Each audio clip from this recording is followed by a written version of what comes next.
Welcome everyone to the November 7th, 2024 meeting of the Tompkins County Legislature. Please join me in the Pledge of Allegiance. I pledge allegiance to the flag of the United States of America and to the republic for which it stands, one nation, under God, indivisible, with liberty and justice for all. Can we have the roll call of members? Deborah Dawson. Here. Rich John. Here. Ann Corman. Here. Mike Lane. Greg Mezzi. Here. Veronica Pillar. Here. Lee Shurtleff will be here shortly. Mike Sigler. Here. Shauna Black. Here. Travis Brooks. Here. Randy Brown. Amanda Champion. Susan Curry. Here. Dan Klein. Here. 12 members present. We have quorum, and I wanted to announce we have Ann Corman remote, and Ann meets the requirements of the new remote attendance policy of the legislature. We have two proclamations tonight. How about we start with Veterans Week proclamation? Do you want me to start with the other one, Deborah? I caught you off guard. I'm busy being the keeper of the get well cards, but here, I'm okay. Okay. So, whereas residents across Tompkins County have great respect, admiration, and the utmost gratitude for all who have served selflessly their country and this community in the United States Armed Forces. And whereas the contributions and sacrifices of those who served in the armed forces have been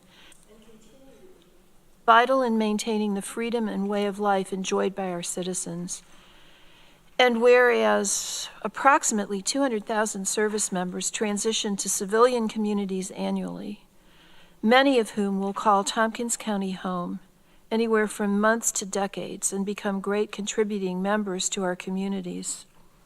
And I don't want to read this whole thing, but I think it's worth mentioning that many among those transitioning service members are at high risk for suicide during their first year after military service.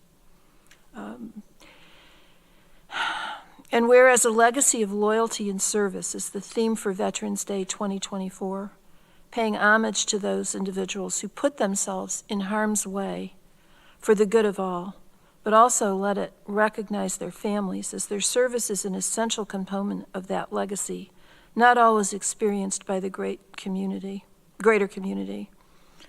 And whereas in honoring the service and sacrifice of our veterans, Tompkins County residents are called upon to switch at least one public-facing light bulb to green, to show visible support for our veterans community during the second full week of November and beyond. Now, therefore, be it resolved that the Tompkins County Legislature proclaims, recognizes, and designates November 10th through 16th, 2024 as Veterans Week.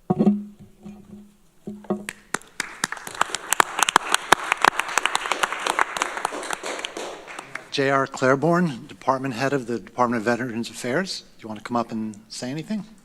Deborah, do you want to present the proclamation? I'm sorry? Do you want to come up and present the proclamation too? Sure. Thank you.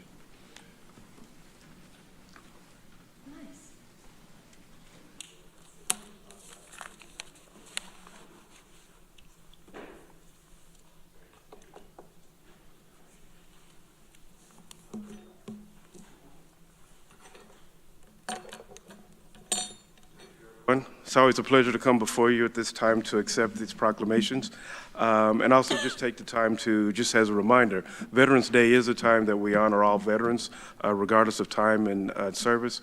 It's also a good time to remind folks, and I tell people, just by the nature of us having raised our hand and donned the uniform, we put ourselves in harm's way in the name of the nation. Regardless of when or why we did that, that is what we've done.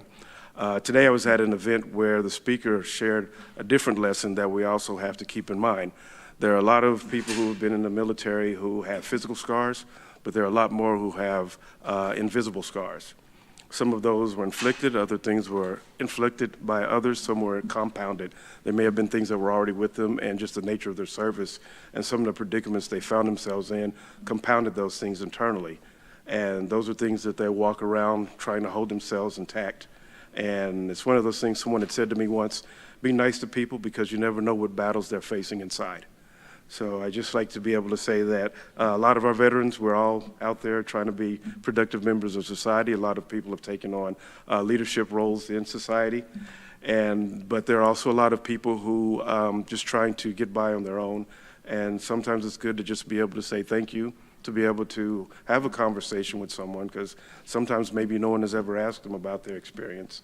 I've learned that some that have really been in the thick of it won't say much at all. Those who will just talk about everything, well, you can be the judge of that when you talk to them. But this is that time of year where it's really good to just be able to take in mind that for all the things that right now we see in particular that are happening in the world, that there are people who have put themselves in harm's way for various reasons why they did it, but because they're there, they are helping protect our nation, and that is something that we should be mindful of and grateful for. It's really easy in these days that everything is on TV and on social media, so it's over there. It's not something that's up front and center as in times past when we've had military conflicts, and it's just one of those things that it's helpful to be mindful that there are a lot of people who are really dealing with a lot of things in this world when it comes to military issues. Lastly, I just want to say that as the proclamation says that this is Operation Greenlight, this is the time to be able to put out a green light. And I want to thank the facilities because the rail has done a great job of making sure we have green lights all over the county's facilities. The green light helps symbolize hope, well-being, and sorry, I just blanked on the third one. It's three things. I lost my list. But it's something that also shows support for veterans and our causes. And it's just something that can be just that kind of a beacon of hope, so to speak, but also a smile when you're not present for a veteran to look up who knows what the green light means and to be able to see that. So for those, if you like, and those in TV land and Zoom land, please look for a green light that you can either put on your porch or you can put on a window that's facing the public or facing outside. And if anyone wants, I actually have green lights in my office, in my department. These are courtesy of the Chamber of Commerce and the Daughters of the American Revolution, their local chapter. So we're being a distribution point helping give those out. So please feel free to knock on my door, check with the Chamber, some other people if you'd like to have your own green light. All right, thank you everybody. Oh, I'm sorry, and please, my website, just look Tompkins County Veteran Services. If you just look that up, there is a list there called Veterans Week 2024. There's a list of events that are happening throughout this month that are there. I update it as people send me new things. So if you ever wonder what's happening for Veterans Day or Veterans Week, just go to Tompkins County Veteran Services and you'll Veterans Week 24 and you'll see a list. Thank you, everyone.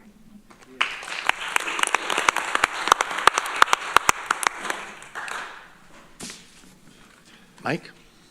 I think it's so appropriate to do this proclamation and to thank those folks who are veterans, certainly JR.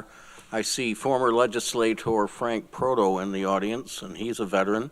And the proclamation was read by Deborah Dawson, who I believe is the only veteran on the legislature right now. Thank you all. And there must probably others here in the audience.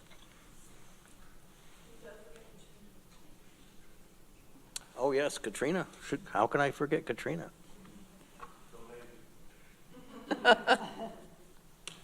Okay, we have a second proclamation tonight, which I will now read. Whereas November is celebrated as National Care at Home Month, building on the existing work of National Family Caregivers Month, and whereas this time is set aside annually to recognize, celebrate, and support both paid and unpaid caregivers, and whereas this recognition includes the high-quality, person-centered health care of home health care, private duty home care, hospice care, and palliative care providers, and whereas, as each type of provider is recognized throughout November, and whereas home health aides are not only vital members of our healthcare team, but also improve the quality of life for hundreds of our county citizens, people with disabilities and their families, and enabling them to remain in their homes and live independently as possible. And whereas the County of Tompkins, New York wishes to recognize the nearly 150 home health aides who provide this compassionate, high-quality health care service conscientiously to those in need and in times of crisis in our area. And whereas the Health Planning Council of Tompkins County, home care agencies, and other organizations in this community are sponsoring activities in recognition of the contributions of the home health care aides, and whereas the Tompkins County Legislature wishes to acknowledge and join in this recognition, now therefore be it resolved that the Tompkins County Legislature does hereby proclaim the week of November 18th through the 22nd, 2024 as Home Health Aid Appreciation Week in Tompkins County, and urges the citizens of this community to honor and celebrate this special event.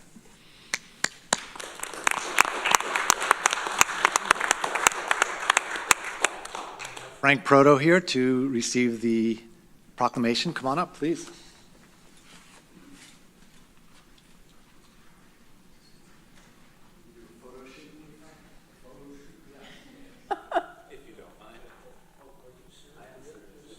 You ready? What do you want me to do? Give me that. Yeah, let's do that.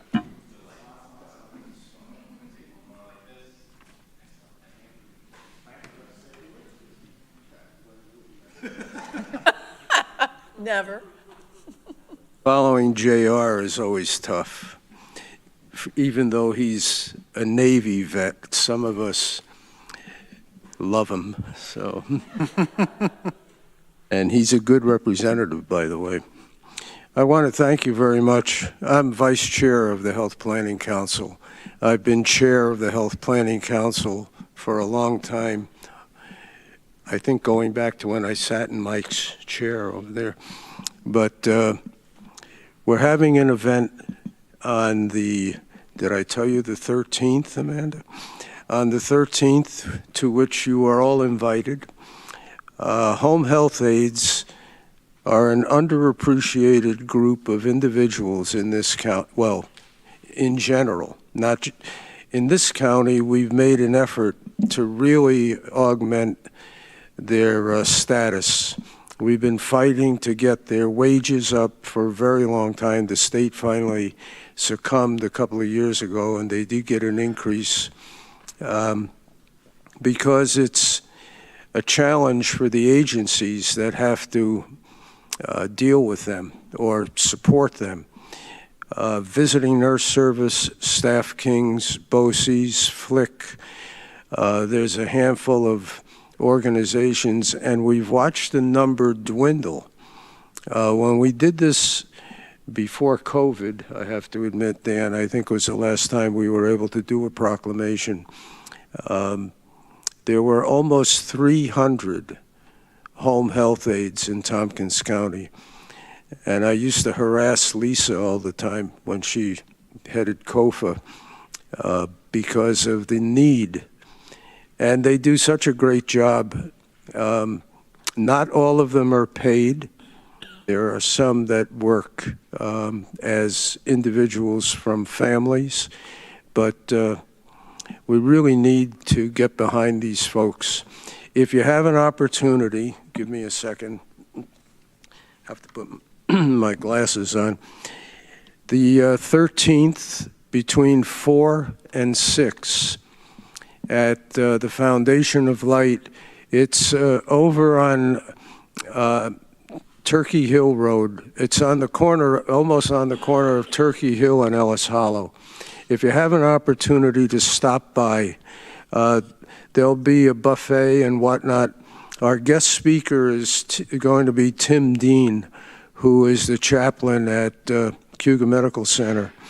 And his topic, which I think some members of this board, if I remember right, because I think some of us needed it when I was on this board, compassion fatigue,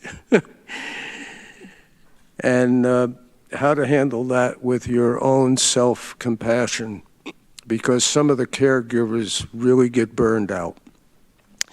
Anyway, I will be delivering this proclamation to that group, and I know any of you that can attend, you'd be more than welcome to attend. If you are able, just let me know, or let the office know, and I'll check with the office. We just need a slight head. It isn't going to make any difference if there's 2 or 3 or 20 or whatever, or 14. we'll be able to accommodate them. We're just hoping all 150 home health aides come.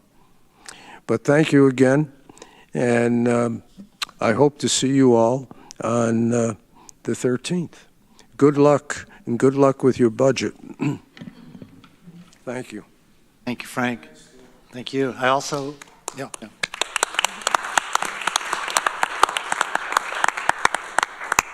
I also happen to know that tomorrow is Frank Proto's birthday, so happy birthday.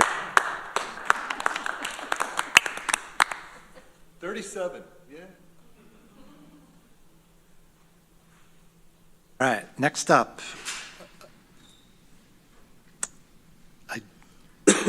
Executive sessions. We will have 3 executive sessions tonight. I will say the specific reasons right before we go in. I'm not aware of any reordering of business. Does anybody have any requests to reorder anything? Okay. Let's go to privilege of the floor then. Up is public privilege of the floor.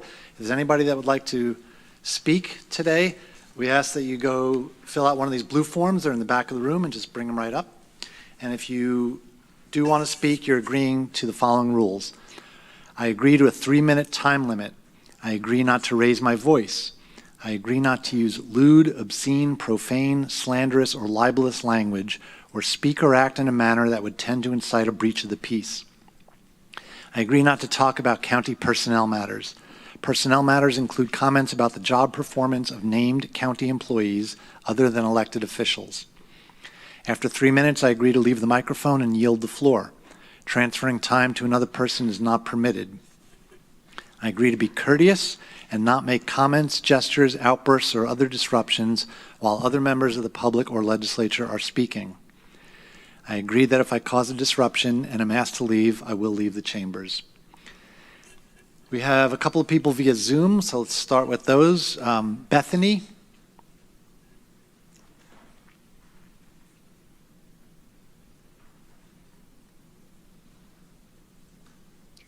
Good evening.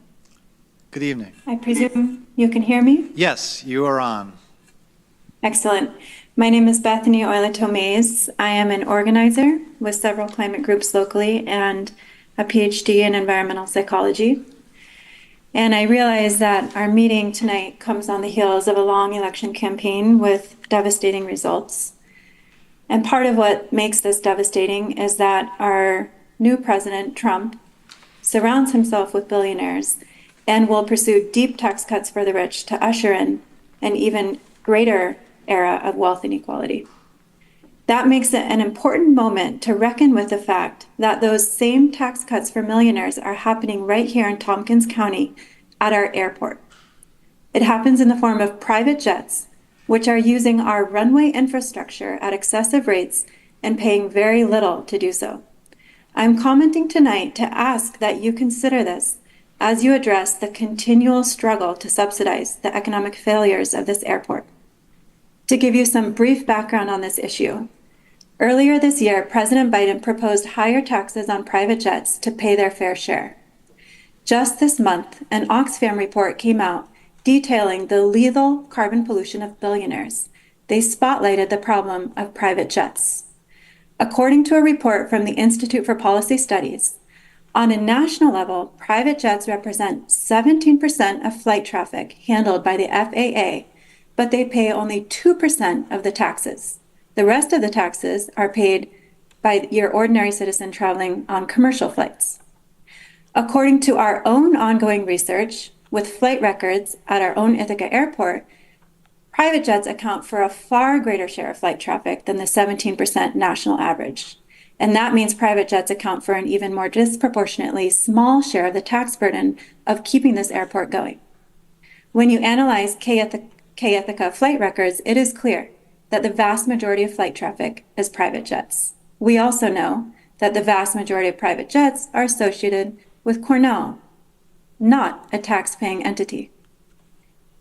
We must keep in mind that private jets do not serve the public good. In fact, millionaires and billionaires who own private jets represent only 0.0008% of the population. What are the costs of not taxing private jets? We know who pays the costs. For one, the tourists and small businesses who will be negatively affected by the proposed increase in occupancy taxes that several legislators are putting forward. Who else will pay the costs? The nonprofits whose capital improvements this year were reallocated in order to fund the airport. I know the legislature is challenged to find ways to subsidize an economically failing airport. Please consider taxing private jets and keep in mind the true costs of their climate pollution. Thank you. Anna Vergari.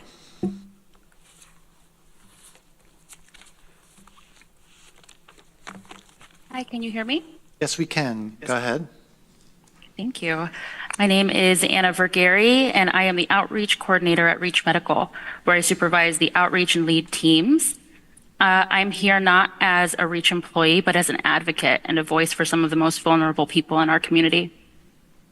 I'm sure many of you are aware that St. John's Shelter and the Friendship Center are closing their doors permanently. This will create a significant gap in our community's ability to provide shelter and support, especially during the brutal New York winters. The Department of Social Services now has the monumental task of coordinating a Code Blue shelter, ensuring that there is a safe and warm place for individuals and families to go during the coldest months of the year. Over the past 3 years, we have witnessed a steady increase in the number of people seeking shelter and supportive services, specifically during the winter months.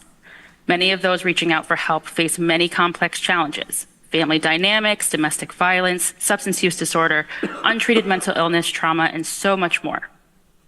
As plans are shared, I feel it is my responsibility to voice concerns. There's a palpable fear within our community that the complexities of navigating a larger bureaucratic system will only create new barriers for those seeking shelters, benefits, and support. Community members are desperately trying to understand this new process and what's expected of them, and they're asking us for answers.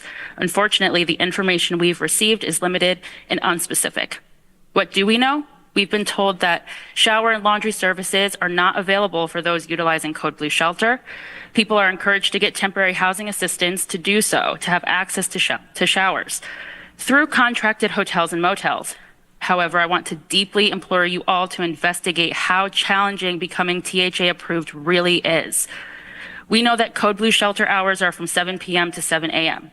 After check-in, you can't leave, which immediately restricts folks from practicing the majority of their coping skills, taking a walk, smoking a cigarette. We know that providers and advocates alike are not allowed at the Code Blue shelter. This rule alone has aided in extreme apprehension and fear. Many are hesitant to work with new people and have communicated that they will not seek help if they cannot have trusted support and specific advocacy around their unique circumstances. This will undoubtedly impact outcomes, and we anticipate a high level of PNGs from the Code Blue shelter. People becoming displaced, compromising supportive housing units, and being outside. We also anticipate that this divide and high threshold approach, that community members may not access services unless they are truly desperate, when they're already agitated, which will lead to poor interactions and even worse outcomes. We need trusted and trained professionals to have the opportunity, ability, and access to provide appropriate services and support to the complex folks.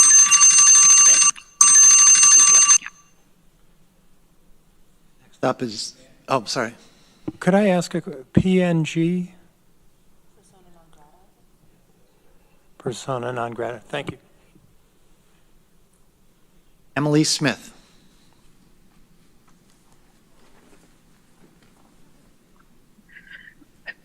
Good evening. My name is Emily Smith. I am a community health worker at Reach Medical, and I am also someone who would like to address the Code Blue shelter and the closing of St. John's Shelter. So I'm here today to share my experience and voice concerns about the upcoming Code Blue shelter plan and additional barriers that folks experience when they're trying to access services through the Department of Social Services here in Tompkins County. As Anna said, there's some information that we do have, but there's also a lot of information we don't have about what's going to happen to folks, and are they going to continue to, have to go through this high threshold experience to try to access THA? I wanted to say that I fully understand and respect the need to vet folks, and that the county is to be the last resort for emergency housing. But folks are being asked to provide names, phone numbers, addresses of the last, multiple places they've stayed. That includes couch surfing with people they just met who they don't know the last names of. We're talking about folks who don't have access to phones, transportation in order to get this information.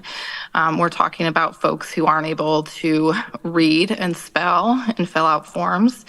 And we're talking about folks who, are experiencing violence in their homes. They're being asked to, ask, abusers to, confirm that they don't have housing any longer with them. And there isn't really any support for that, from the county. So I just feel like, we're putting people at greater risk by requiring them to provide, proof and, high threshold level documentation for why they need housing. So really, I just wanted to offer, as someone, who works every day with the folks who are experiencing unsheltered homelessness, and can understand, their perspective on this, that, we are here to help, the county. I would encourage you to use us and call us, tap us in, so that we can help support you, support all the community members during this time and, during this transitional time for you as well. So thank you for your time. Next up is Zach Wynn.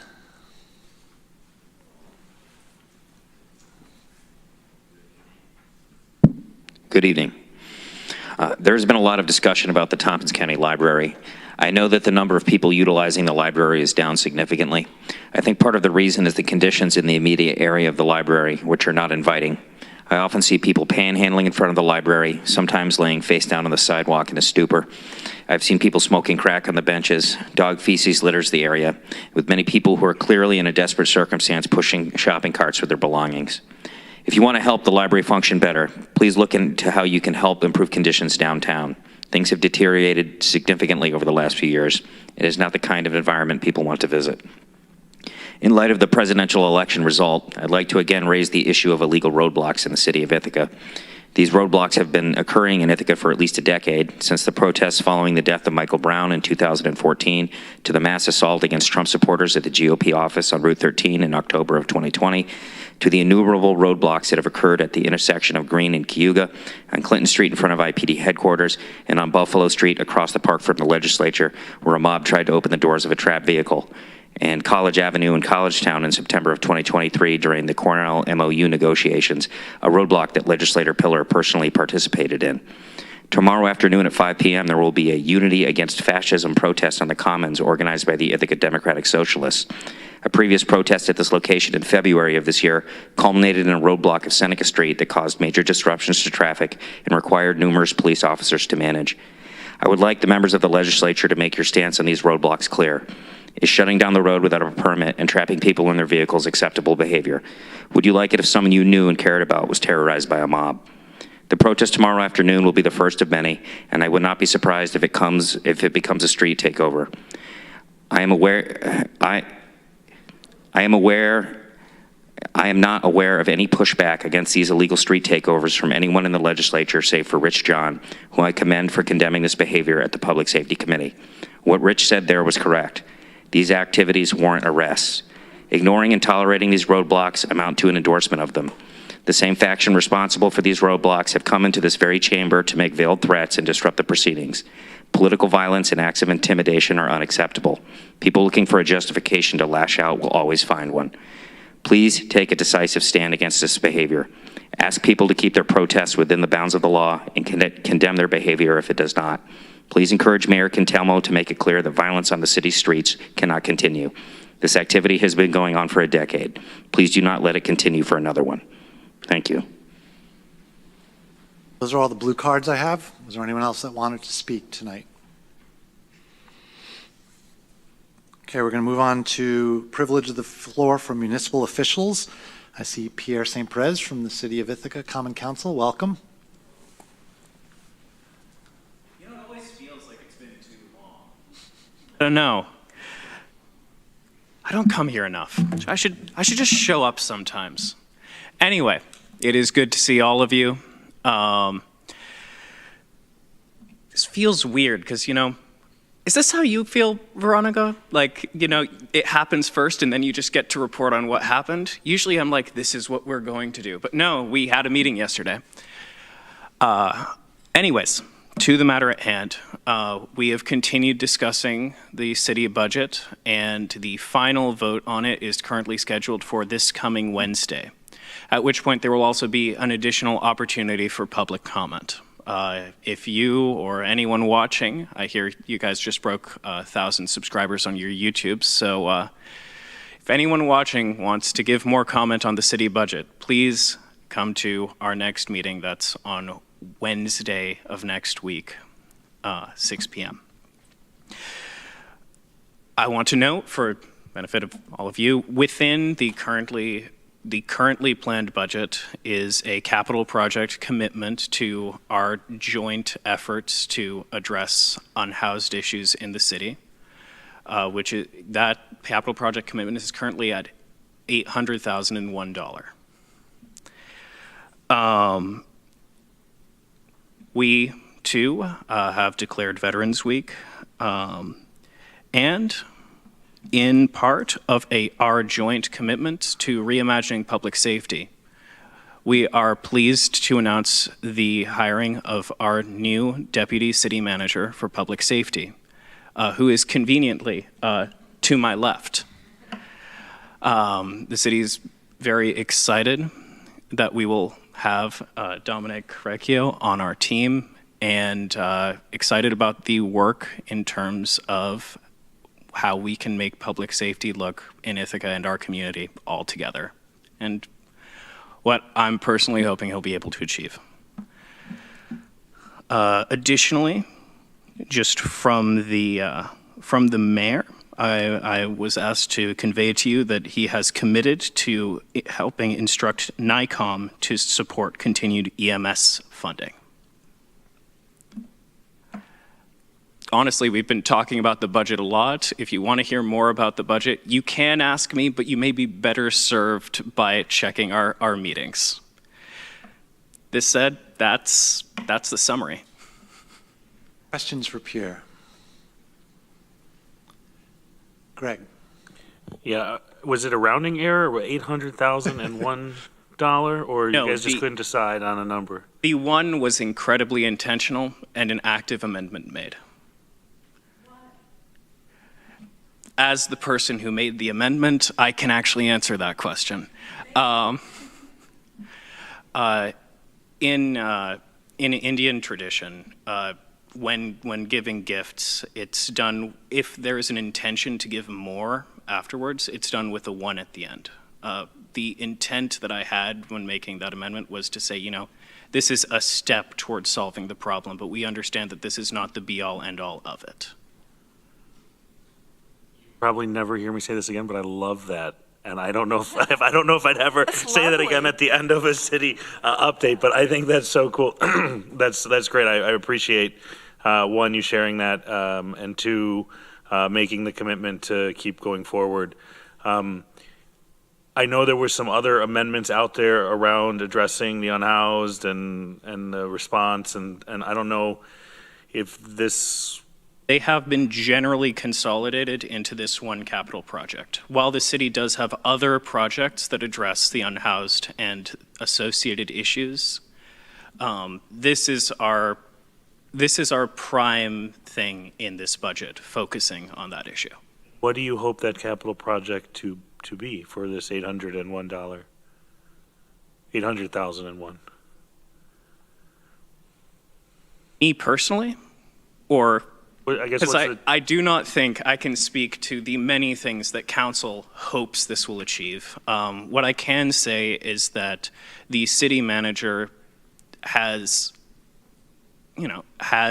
a structure in place, and I believe that structure involves working closely with the county on how best to use that fund.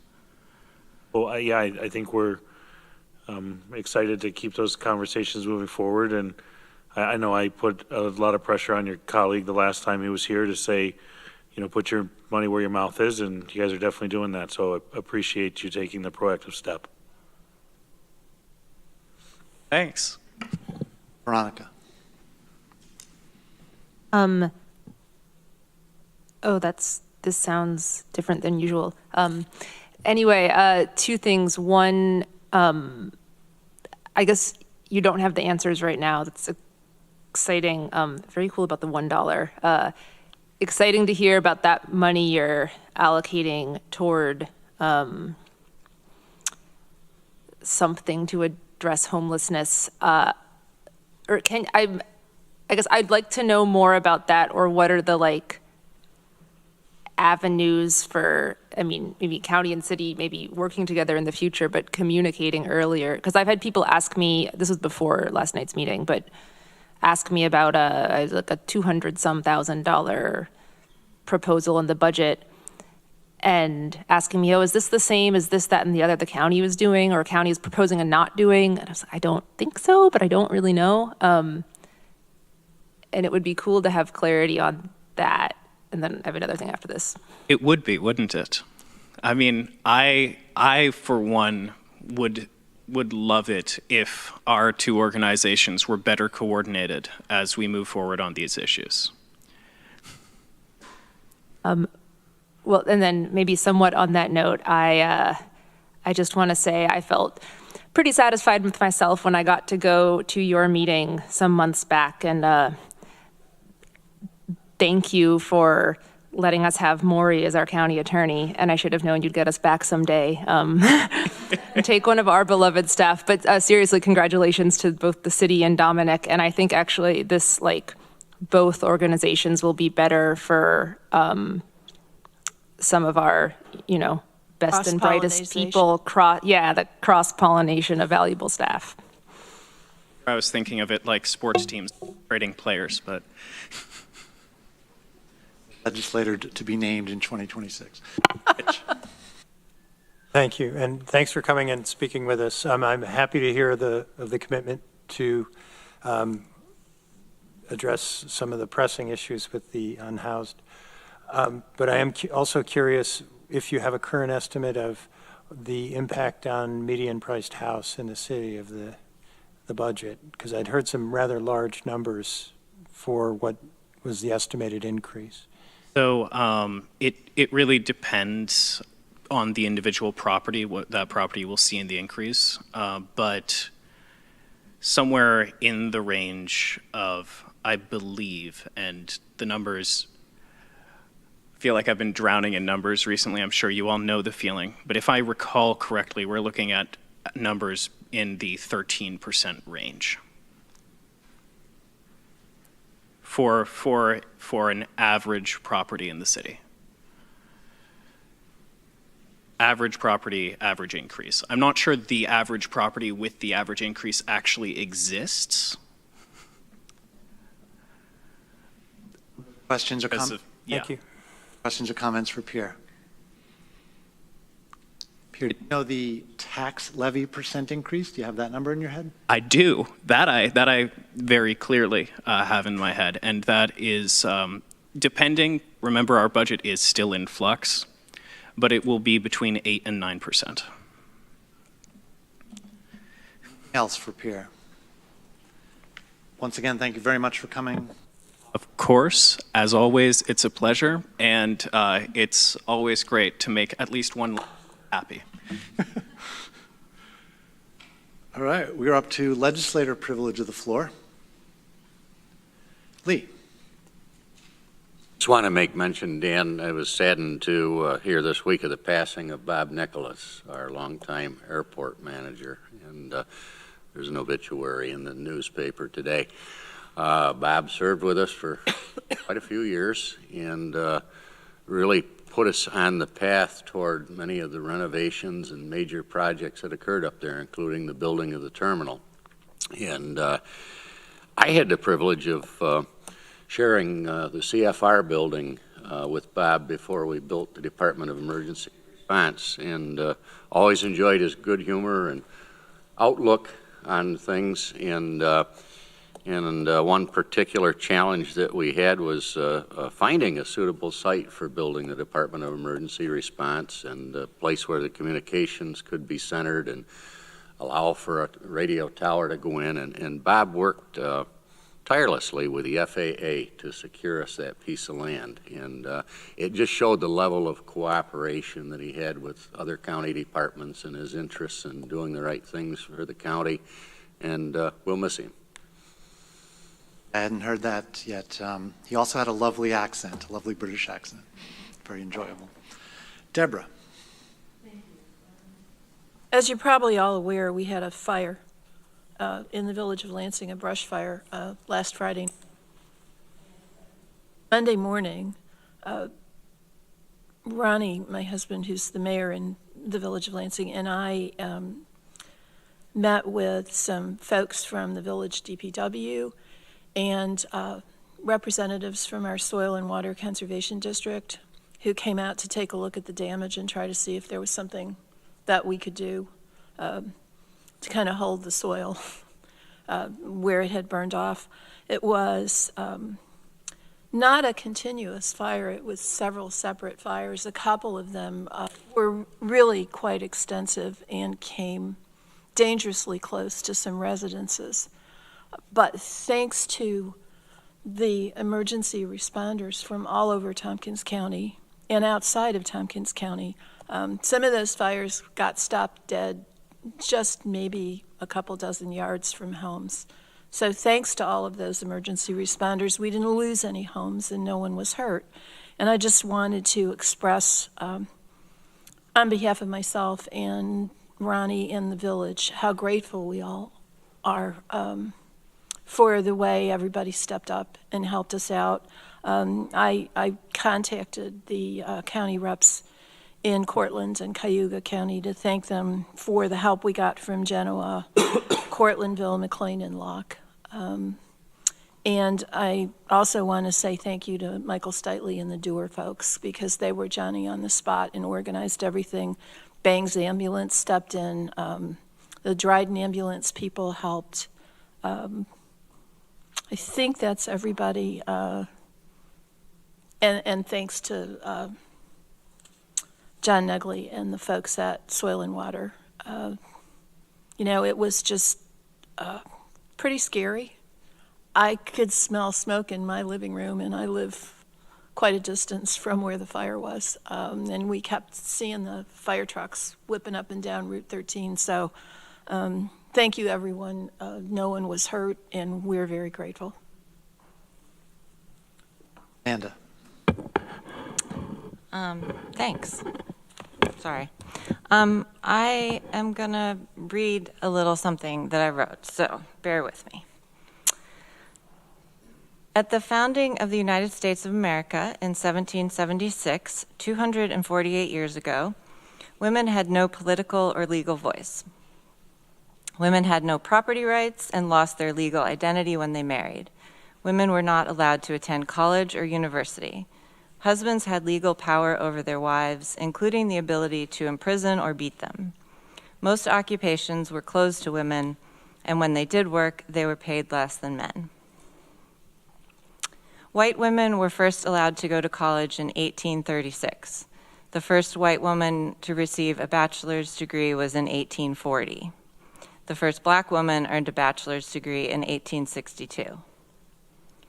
It was legal for a man to beat his wife until 1871, when one state outlawed it. In other states, it was still legal.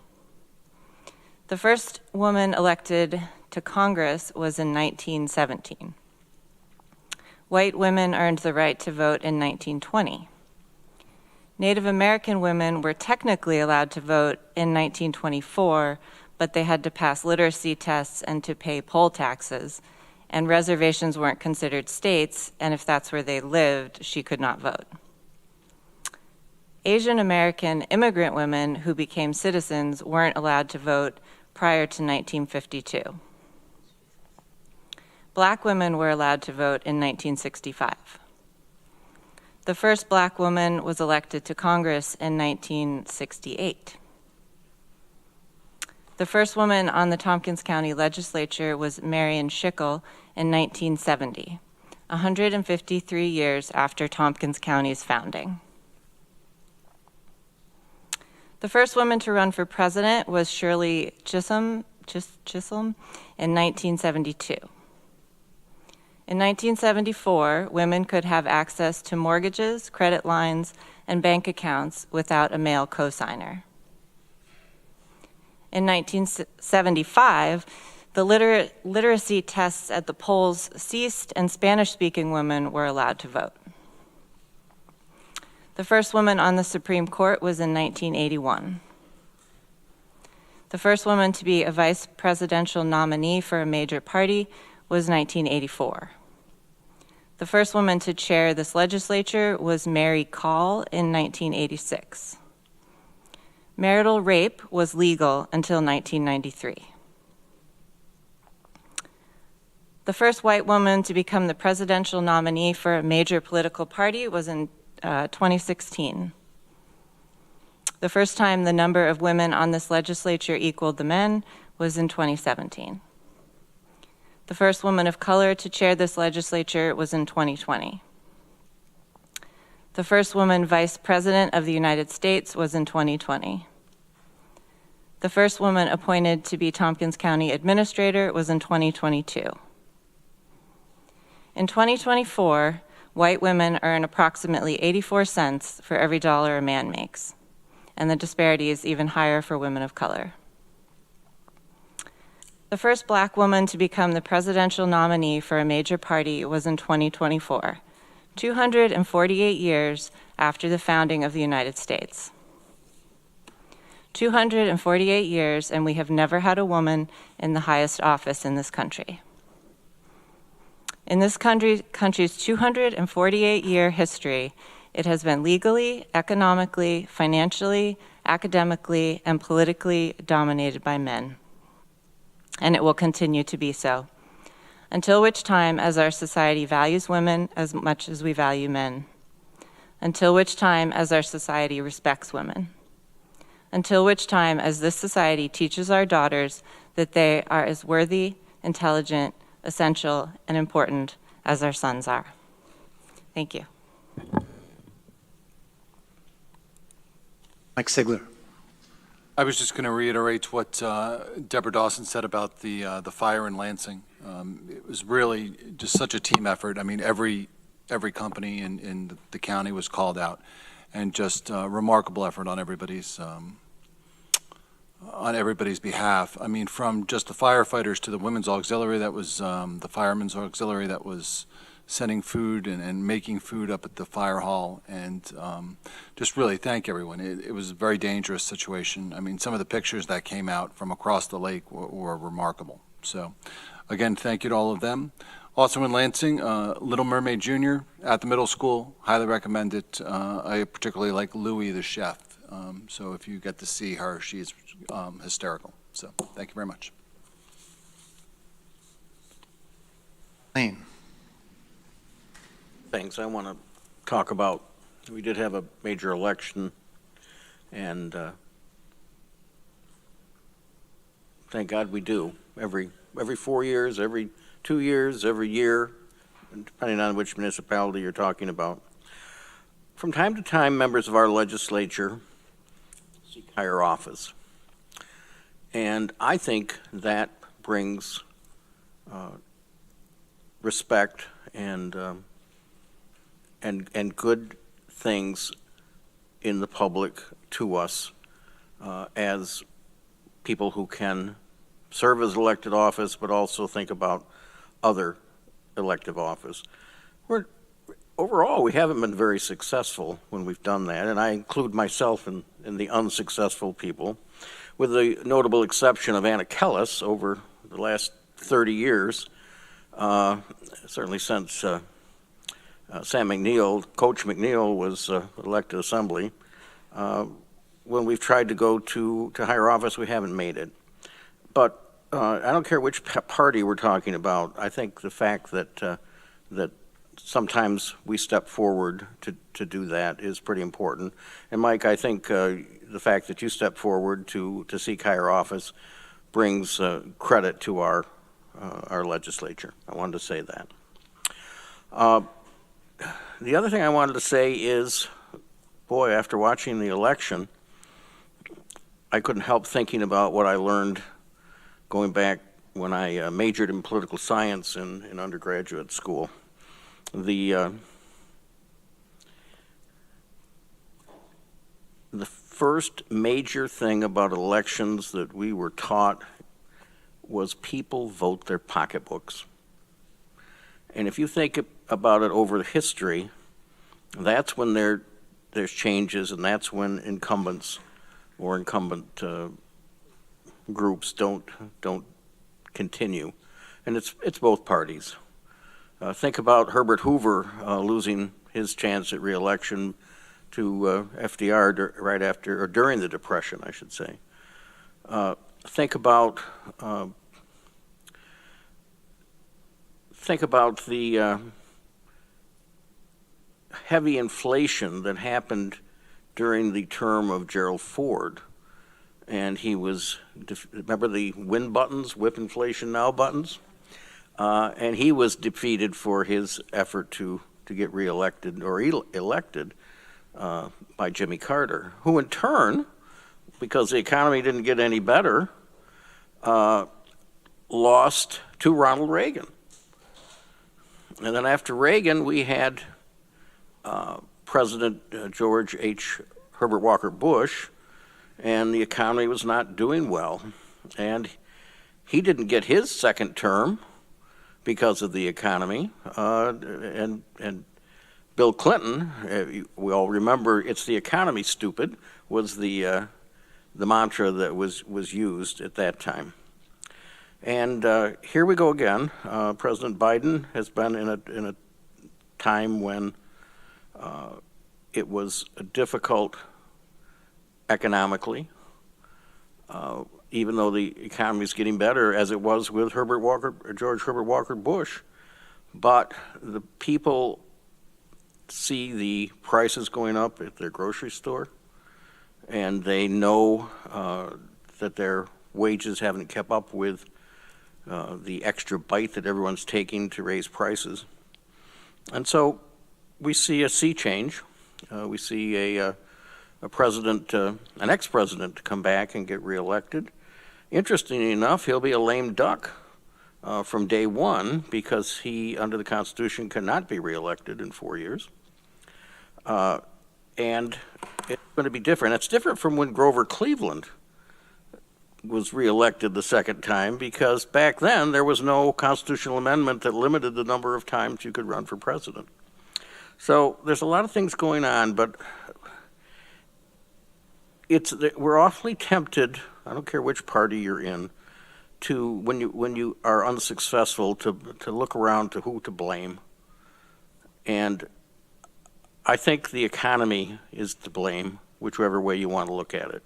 Things change pretty rapidly, but we have to respect our elections, and we have to be not only supportive of the people that win, but if we don't happen to be that party, we have to be respectful of the people that won, and be an opposition. We always used to call it the loyal opposition.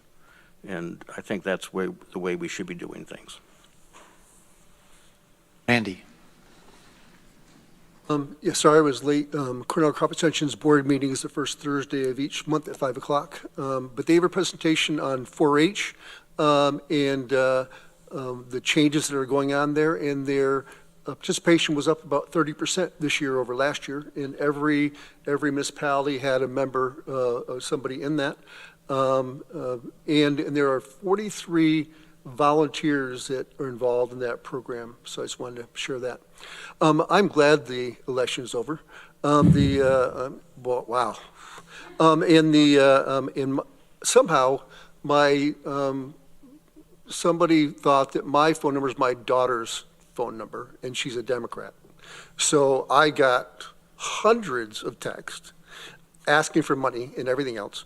And I got them from Republicans too. So I got them from everybody, but not nearly as many. And some of the comments were not healthy, I didn't think. I thought it was over the top, some of the things that they said on both sides, by the way, not just one side. But I'm really glad that is all over. I think that one thing that I learned from this, and I think, if I remember correctly, our next election is going to be in the next presidential election year as well. Is that correct? Or is there I thought that was there a lawsuit with Onondaga that they won? Is it the next election that we have after this one coming up in 4 years going to be the presidential election?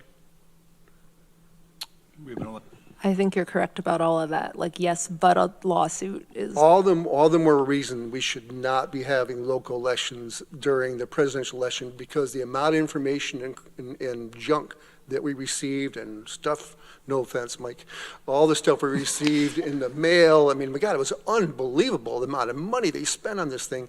And local elections would just get lost in that shuffle because people just shut off.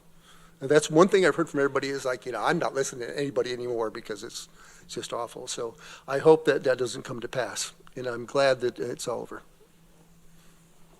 Veronica. Thank you. I want to mention a couple of events. One I went to this past Sunday called Come Together, an event on voter rights, criminal justice reform, and women's rights, hosted by the Tompkins County Office of Human Rights, whose newsletter I heard about this from, the Ithaca chapter of the League of Women Voters, Ithaca alumni chapter of Alpha Phi Alpha Fraternity, and Ithaca alumni chapter of Delta Sigma Theta Sorority.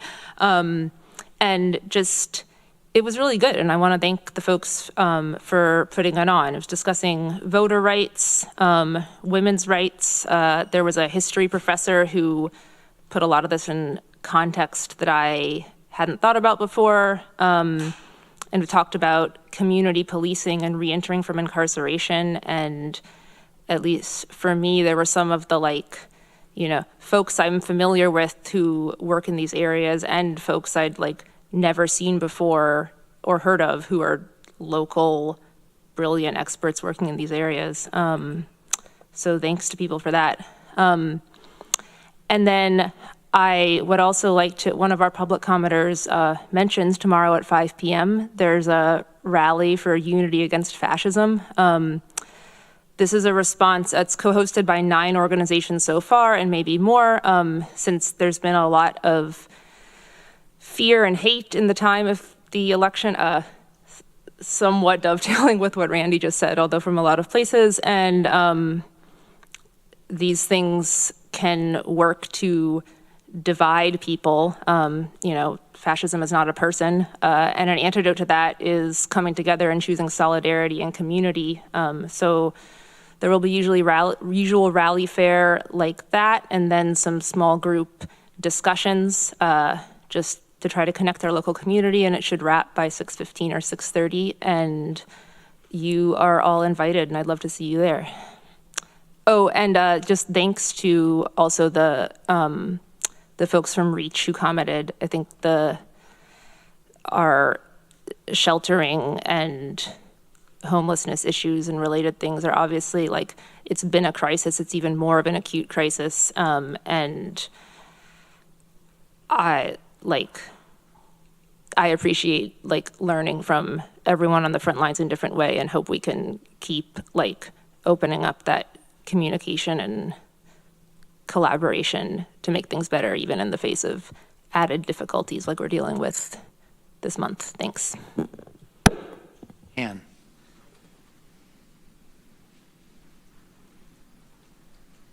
Thanks, Dan. 2 things. The first thing is myself and Legislator John, we attended the Ithaca Shared Kitchen hard hat event about 2 weeks ago, and just wanted to say I was really impressed with the project as it's going on so far, and the Ithaca or the Industrial Development Agency for Tompkins County. We had put an investment towards that because we really think it's a great idea. It's not only great for small businesses, but it's also helping the small businesses possibly get bigger. And when I first heard of the project, I thought, well, great, small businesses that are food oriented often need a kitchen to be able to use, certified kitchen. But the actual services and the support that they're going to have for those businesses goes way beyond a place to cook or prepare things. I won't go into all the details, but I just wanted to thank everybody and that who has been working on that, especially our own Dominic Recchio. And also congratulations to Dominic on his new role. We'll miss him a lot. The other thing I wanted to say was adding on to what folks were saying about the election, that about 50% of folks are happy about the election. There's about 50% of folks that are not very happy about the election. And I just wanted to speak to those folks for a second, because those include federal government employees, women, educators, people who are concerned about the environment, LGBTQ folks, Black, Indigenous, people of color, migrants, and many more. And so, as I said, those folks are, a lot of them are very worried and afraid. And I just wanted to, and those folks also include our employees and many community members. And I just wanted to say that, you know, it's okay to, you know, to take time, as much time as you need, you know, to take care of yourself. And just want to commit that I am here. There's a lot of us that are here to help each other. And we're just going to keep doing what we need to do to work and fight for the things that we believe in. So thank you.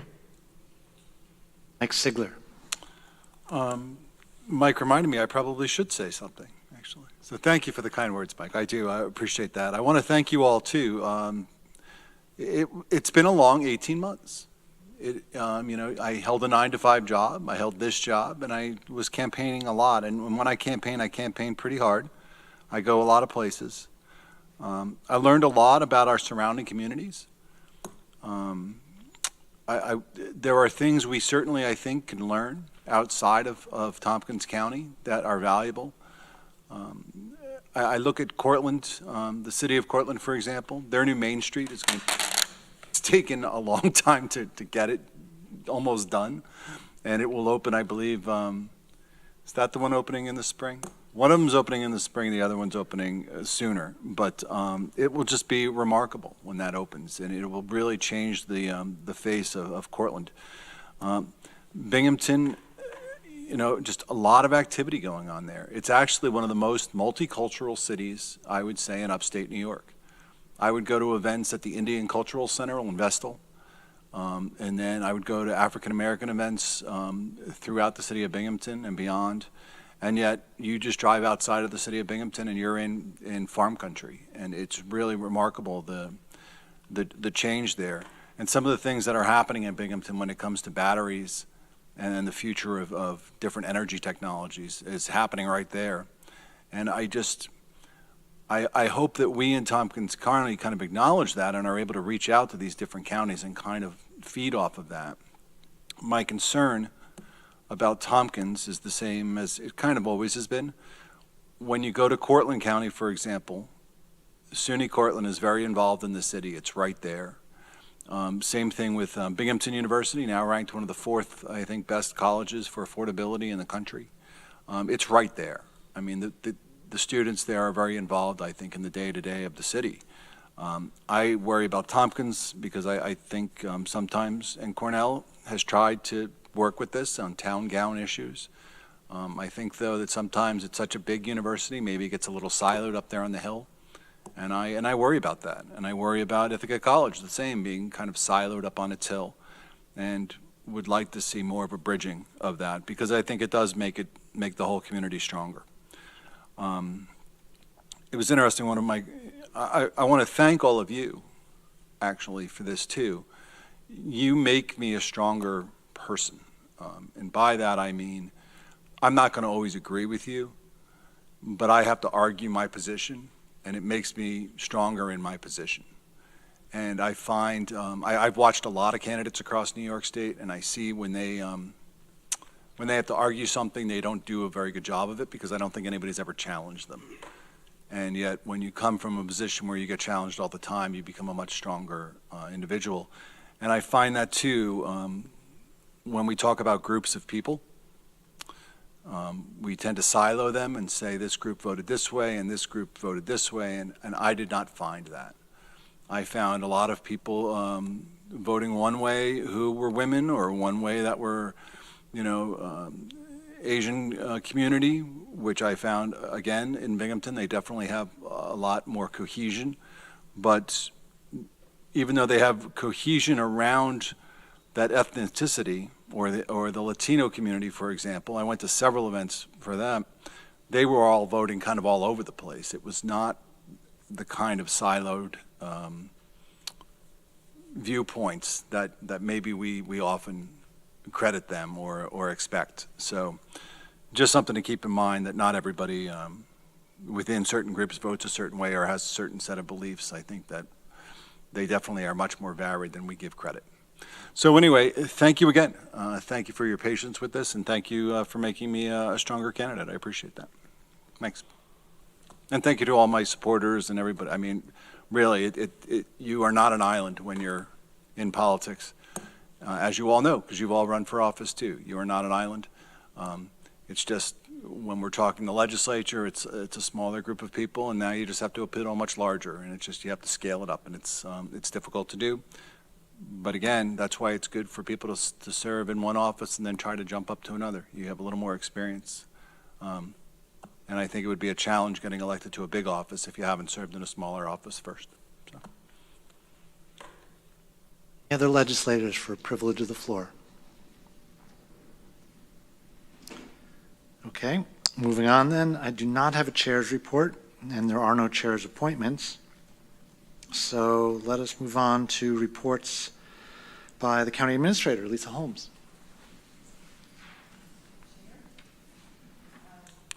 It's been an eventful several weeks, and so I have a number of topics to update you on, but I'll try to keep each one brief. I also wanted to offer a shout out to our hardworking team at the Board of Elections, and also the response team that was working throughout the election day, and the whole team had to respond quickly to events that transpired throughout that day, and they did a fantastic job administering our local elections. Several items to update you on about sheltering. I gave a very lengthy report yesterday at the Housing and Economic Development Committee meeting, so I won't go into that level of detail. If you want more details, I've been keeping you updated via email, and you can check yesterday's HED meeting, but I did want to at least provide a higher level overview since our last meeting. On the Code Blue shelter, several renovations have taken place at the Key Bank facility to improve privacy, safety, and security there, including installation of lighting and security cameras, commissioning the fire alarm system. The bathroom truck was delivered and fully commissioned, and Facilities has built an enclosure leading directly from the building to the restroom. The expected date of opening of the Code Blue facility is now projected to be November 25th, largely because we continue to need to recruit, hire, and train staff to work the overnight at the shelter, and we are in negotiations with a security firm to offer security at the Code Blue site and other locations. We hope to enter into that contract as soon as possible. The Code Blue shelter will be open Monday through Friday from 4 p.m. to 8 a.m.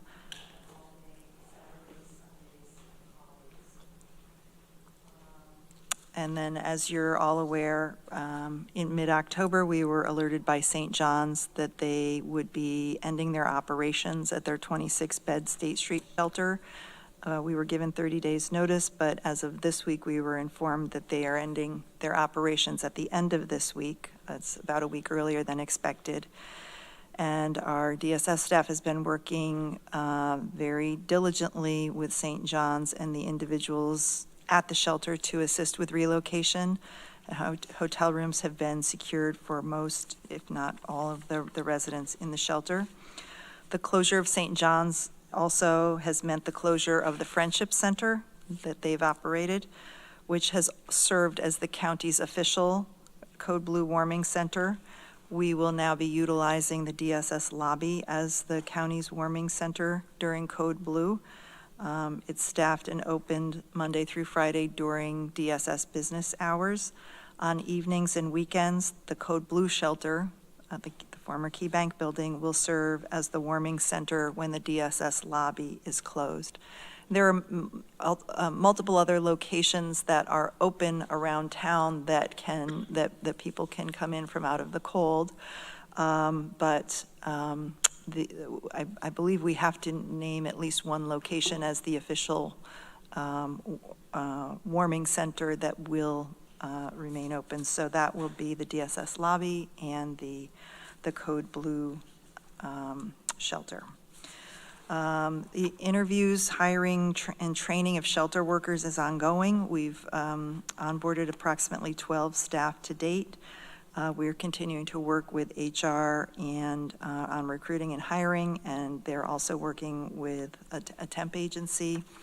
What else?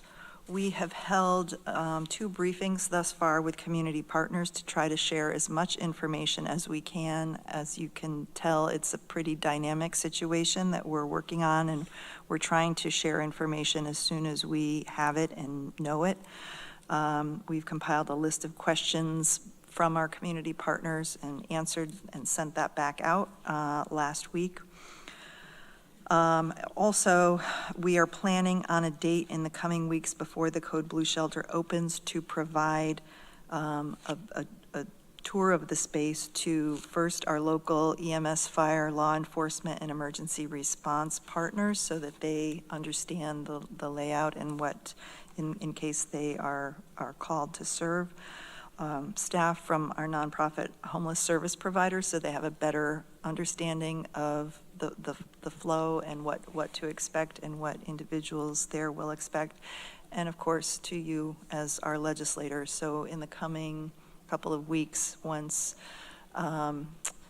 most of the renovations are now complete and we are having cots and other furniture delivered in the space, we would like to offer that access and tour before we start opening it. And again, as all of these immediate concerns are, we're attempting to address them. We're continuing to keep our eyes on longer term. We're entering into discussions with nonprofit organizations for a potential long-term operator of the county's THA shelter. I've said before, the county is the operator of last resort. We would very much desire to work with a nonprofit to operate the shelter. And our negotiations continue with the respondent for the long-term emergency shelter firm to assist us with design and construction for a longer-term site. And then lastly, on the sheltering bit, we continue to have daily morning briefings with representatives across county departments to allow for delegation of duties related to sheltering and the many different plates we're spinning continuously.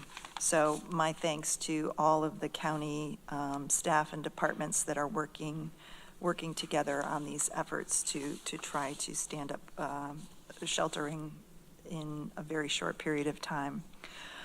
So that's that on the sheltering front. At our last legislature meeting in October, there were questions or comments and suggestions about reconstituting a DSS Citizens Advisory Committee to provide input and feedback and work toward solutions around DSS issues that arise around DSS access, et cetera. I've had discussions with Kit Kephart, our DSS commissioner, on this, and she's open to the idea. And would be willing to pursue that, understanding that 100% of our efforts right now are on sheltering, so that will not be possible until a little later into 2025, but open to that idea. And then lastly, it's been discussed, Dominic is moving on to an exciting new position with the city. We're sorry to see him go. Excited for him. Also excited for our budget director, Corey Post, who's taken the role as comptroller with TC3. Both of these positions are currently now posted on the Human Resources website. We hope we'll continue to attract some strong candidates for these positions.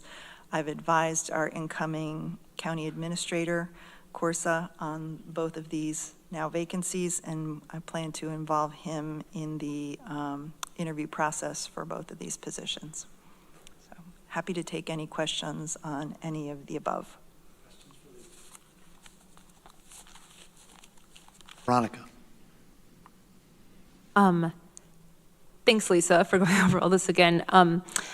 I was asked, and now I'm bringing it back, if some of the information about sheltering as appropriate, like just what are the hours and where to go, could be posted in, as in like physically with physical paper in places where people in need of shelter might be likely to go. So I'm passing that on. Thank you. That's something we actually discussed, the team discussed this morning, about having those hours and maybe projected timeline for opening on signage at the Key Bank building and other places. So thank you. Greg. Thanks, Lisa. I know that this is something that you guys are working hard at. Would it be possible to share with the members of the legislature the sort of the Q&A questions or questions and responses that went out to community partners, or one of the things I'm struggling with in my capacity currently is all of the bits and pieces of information having sort of a central, obviously the county is the central repository for that information and the dissemination of that information. But it would be helpful because I think that there are conversations that partners are having with community members, and then community members are having with legislators, and then legislators are having with community partners. And just to try to get a holistic picture, at least for the Housing and Economic Development Committee, it would be, I think, helpful, but I think for the full legislature, because this is a county-wide issue. So if again, you guys have done a great job sharing the information that you do have, but I do think that there's some nuanced communication that may be happening back to partners, or that would be helpful, at least I think, for legislators to get a real full picture on, because a lot of the questions that I think I'm being asked at this point are relatively nuanced. And, you know, my first response is, let's go talk to the staff at the county and get the information, but it would just be helpful to know, if possible. Okay. Actually, I sent a briefing out Sunday night, and I attached that. Those were in there? Yep. Okay. Yep. All right, well then you are on it already, sorry. No problem. Ann. Thanks for the update, Lisa, and all the work you and everybody's doing on these fronts. I know we had talked before about the possibility for the Code Blue shelter at the old Key Bank, trying to have showers there, you know, outside, but connected. Can you tell me, are we going to be able to do that, or just regular bathrooms? It's regular bathrooms, and it had to do, we were constrained by both the building architecture, what's available in terms of the restroom rental world, and the capacity to include all of that there, as well as staffing capacity to to monitor that component of the sheltering. So we are not offering showers at the Code Blue site. Thank you. That's too bad, but I just want people to know too that, we made an effort, to try and do that. It wasn't something we didn't think about. So thank you. Sure. Any other questions or comments for Lisa? Travis. Lisa, when, I guess for lack of better words, when the group was trying to figure out the policies, guidelines for the shelter, were there any community partners, providers, advocates in the space trying to help sort that out?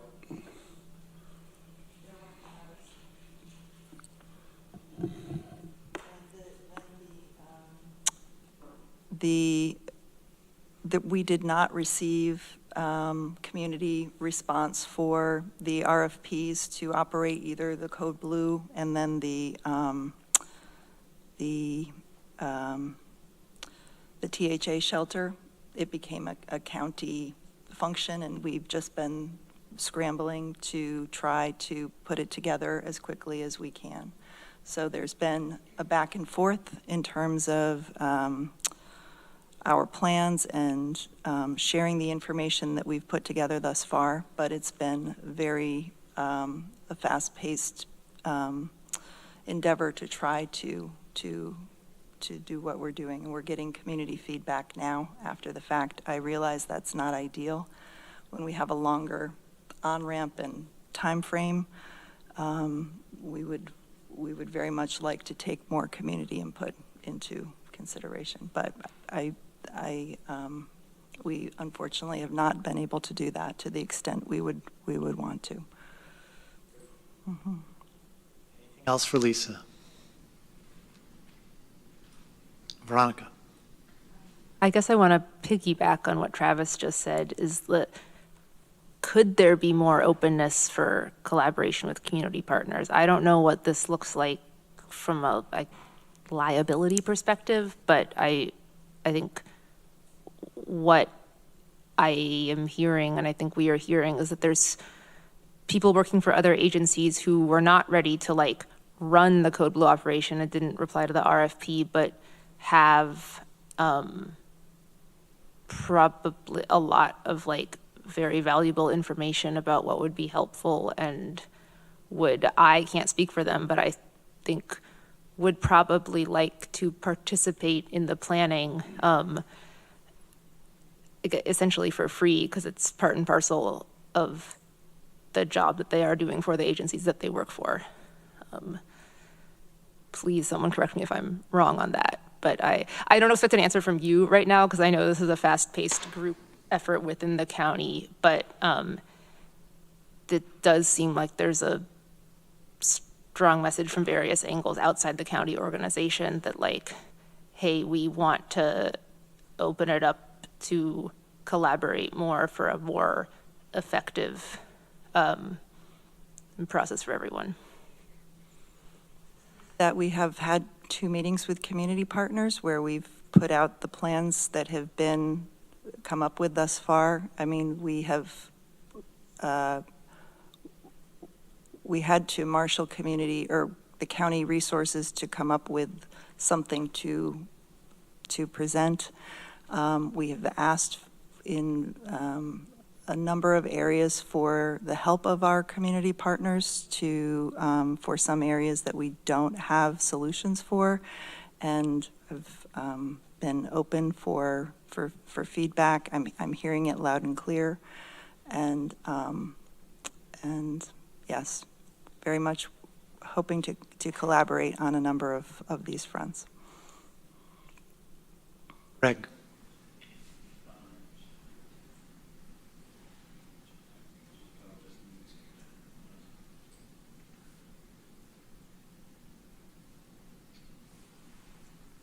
Sorry, never mind.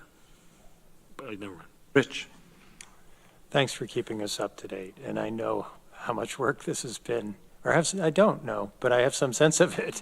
This has been an ongoing crisis, and I appreciate how much effort is coming from all sorts of elements within county government to make this happen. So, and please keep us updated. Greg. Sorry, that just came flooding back to me. You had mentioned the Citizens Advisory Group for DSS. I know now is not the time, but I like to maybe not lose momentum on certain things. Is this something that would be beneficial to memorialize in a resolution calling for activation by Q3 or 4 of next year, or in consideration of a certain time? Is that the best way to go about establishing or solidifying the intent to put something like that together so it doesn't get sort of mixed up in the jumble of regular course of business?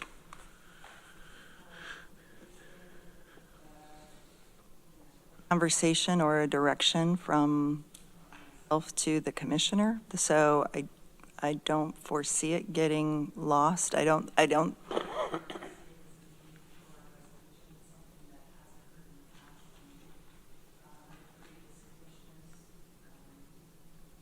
involved in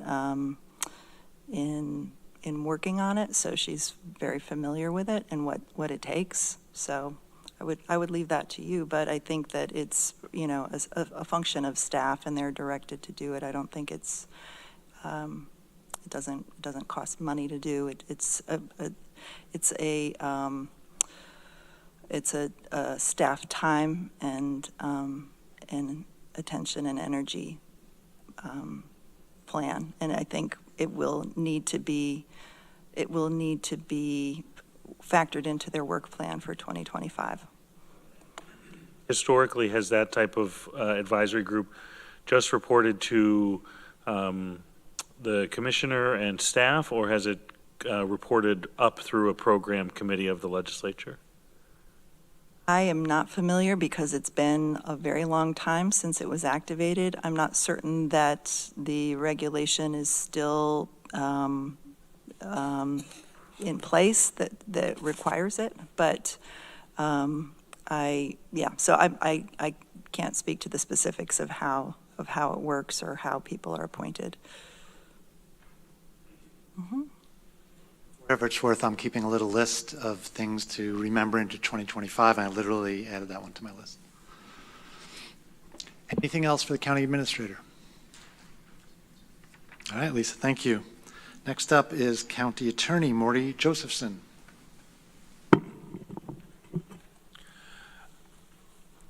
Being charged with providing legal support for the county's sheltering efforts and the immediate crisis, I can attest to the scope, amount, and pace of work that's going on with respect to getting the Code Blue shelters stood up and the longer-term options for which negotiations have been going quite well.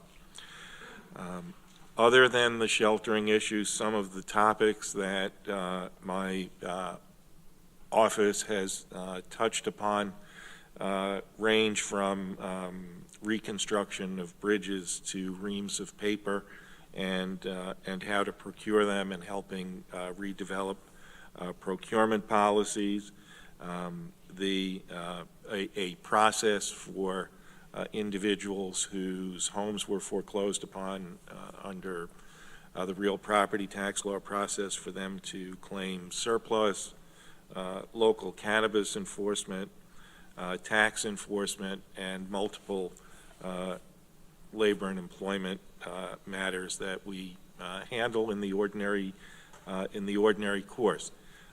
One bright spot over the past couple of weeks relates to the election process. On Monday, I had an office full of students who were seeking court orders to be allowed to vote because they were turned away, mostly because they registered through the Department of Motor Vehicles and their registration information hadn't made it to the Board of Elections database yet. And it was, it was quite a joyful process, both working with the Board of Elections, the students who came in, and Justice Ahern of the state court, who signed all the court orders but one where somebody said he was too busy to register and really wanted to vote. And other than that summary and the bright spot, I am happy to answer any questions you may have. Lane. Why they had to seek the judicial involvement as opposed to requesting to cast an affidavit ballot? It seems like an overlapping and duplicative process. So I have the same question. But we did it anyway because the election commissioners came forward and Justice Ahern was pushing them through. In fact, the first call that came to me on it was running errands with my kids on Saturday, and Steve DeWitt was on the phone. I have a voter here who needs a court order. So, and Judge Ahern basically told Steve to have the voters contact me. So that's what we did. It was, you know, everybody in the office pitched in. Aaron did a lot of work on it. I took some of the affidavits, and Holly did as well. Questions or comments for the county attorney? Okay, thank you, Maury. Next up, Lori Scarrett, Director of Finance. Thank you. The only update I have tonight is the Imran foreclosure figures. Currently, as of today, we have 35 residential, 35 vacant commercial, and 2 installments in default. So we have a total of 72 in the process. We also have 34 installment agreements currently. That's all. Comments for Lori? Lee. Compared to other years, Lori? I don't have those figures here with me right now, but I believe the numbers are higher. I want to say last year at the beginning it was like 62 maybe, and we started this year at 95. So don't quote me on those numbers, but something like that. You know, you mentioned to me a couple of weeks ago that it seemed that people were moving toward the installment payments more actively than they have in the past. Yes, that's true. Greg. Lori, you may already do this in your office, and if it's in an email that I've missed, like Lisa's update, I read the update, I didn't see the attachment. Are you able to look at sort of, to Lee's question, a snapshot in time over a course of you know, like at this mile marker, at that mile marker, at this mile marker, and then track historically so that we can look at trends as it relates to the interim foreclosure? Yes and no. So we currently weren't officially tracking that data. I have my data that I've presented to you over last year, so I think we'll start there and create a spreadsheet and get that data. Going back further than that, I'm not sure. Going forward, we can work on sort of at whatever your major points in time. Could it be interesting to just say, hey, you know, in comparison, we're up 20% in foreclosures compared to last year, or we've had this many more installment agreements. You know, just I think that type of information is helpful. Absolutely, we're working on that. Yep. Veronica. I received a list of all the properties being foreclosed in paper in the mail, so thank you. That was convenient. Did everyone else also? Okay, cool. Thanks for that. It was a little jarring to get a thing called foreclosure notice, and I was afraid for a moment, and then I remembered I don't own property, so that's fine. Anything else for the Director of Finance? Okay, thank you, Lori. Are there any resolutions to be added to or withdrawn from the agenda? On to the consent agenda. First, we have the advisory board appointments. Amanda? Amanda's pulling that.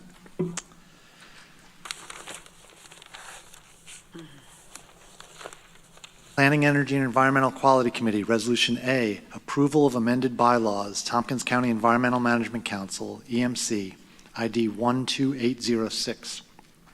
Resolution B,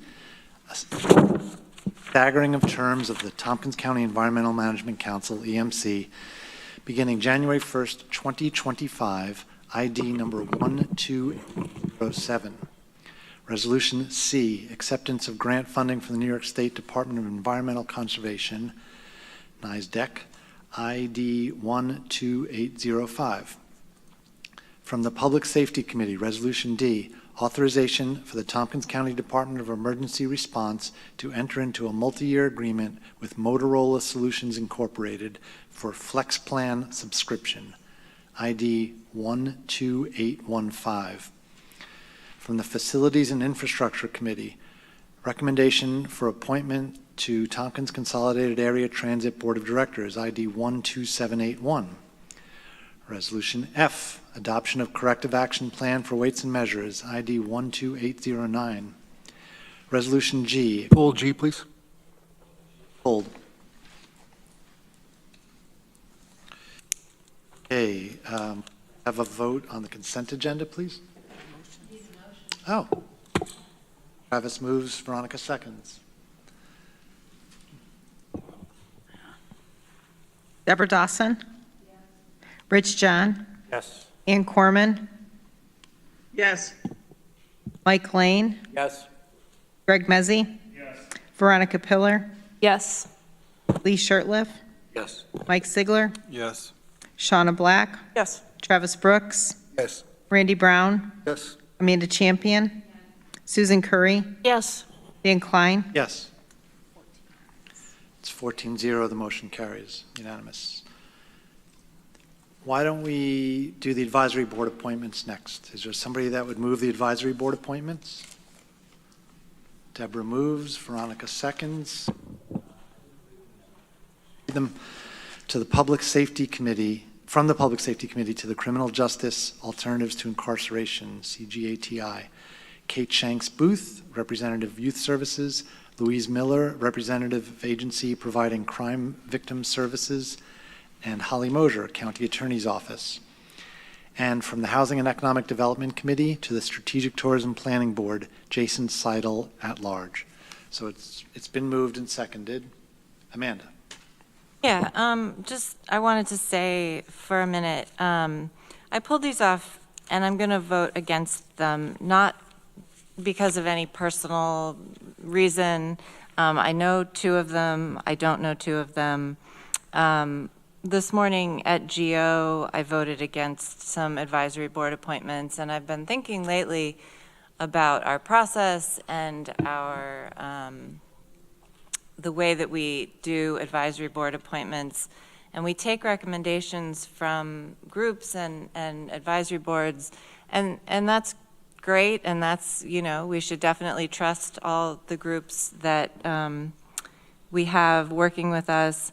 But I realize that I don't know these people, and I'm basing my vote on one sheet of information that I can't always, that doesn't give me a lot of information. We talked a little bit this morning about possibly looking at our advisory board appointment process. Maybe we need to rethink this form. Maybe, I feel like we talked a year or more ago, Veronica brought up, like maybe it needs to be online to make it more accessible for people. So I wanted to be consistent with what I said this morning, and as I think about for myself, what it means to appoint people to a board that I don't know. And when it's all going well and the board is not having any problems, then great. But when you get to a point where a board is having problems, or they're not following their responsibilities, it becomes questionable to me. So again, it's nothing personal about these four people, but I'm kind of reconsidering how I think about this for myself right now. Thanks. Any other discussion on the advisory board appointments? Okay, let's have a vote then, please. Deborah Dawson, Yes. Rich John, Ian Corman, Yes. Mike Lane, Yes. Greg Mezzi, Veronica Pillar, Yes. Lee Shirtliff, Yes. Mike Sigler, Shauna Black, Travis Brooks, Randy Brown, Amanda Champion, Susan Curry, Yes. Dan Klein, Yes. It's 13-1, the motion carries. Okay. We're up to standing and special committees. Planning, Energy, and Environmental Quality Committee, Ann Corman, Chair. Thank you, Dan. Just first to let you know, I don't know if it's just on Zoom, but the audio is cutting in and out a little bit and has been for probably at least 10, 15 minutes. For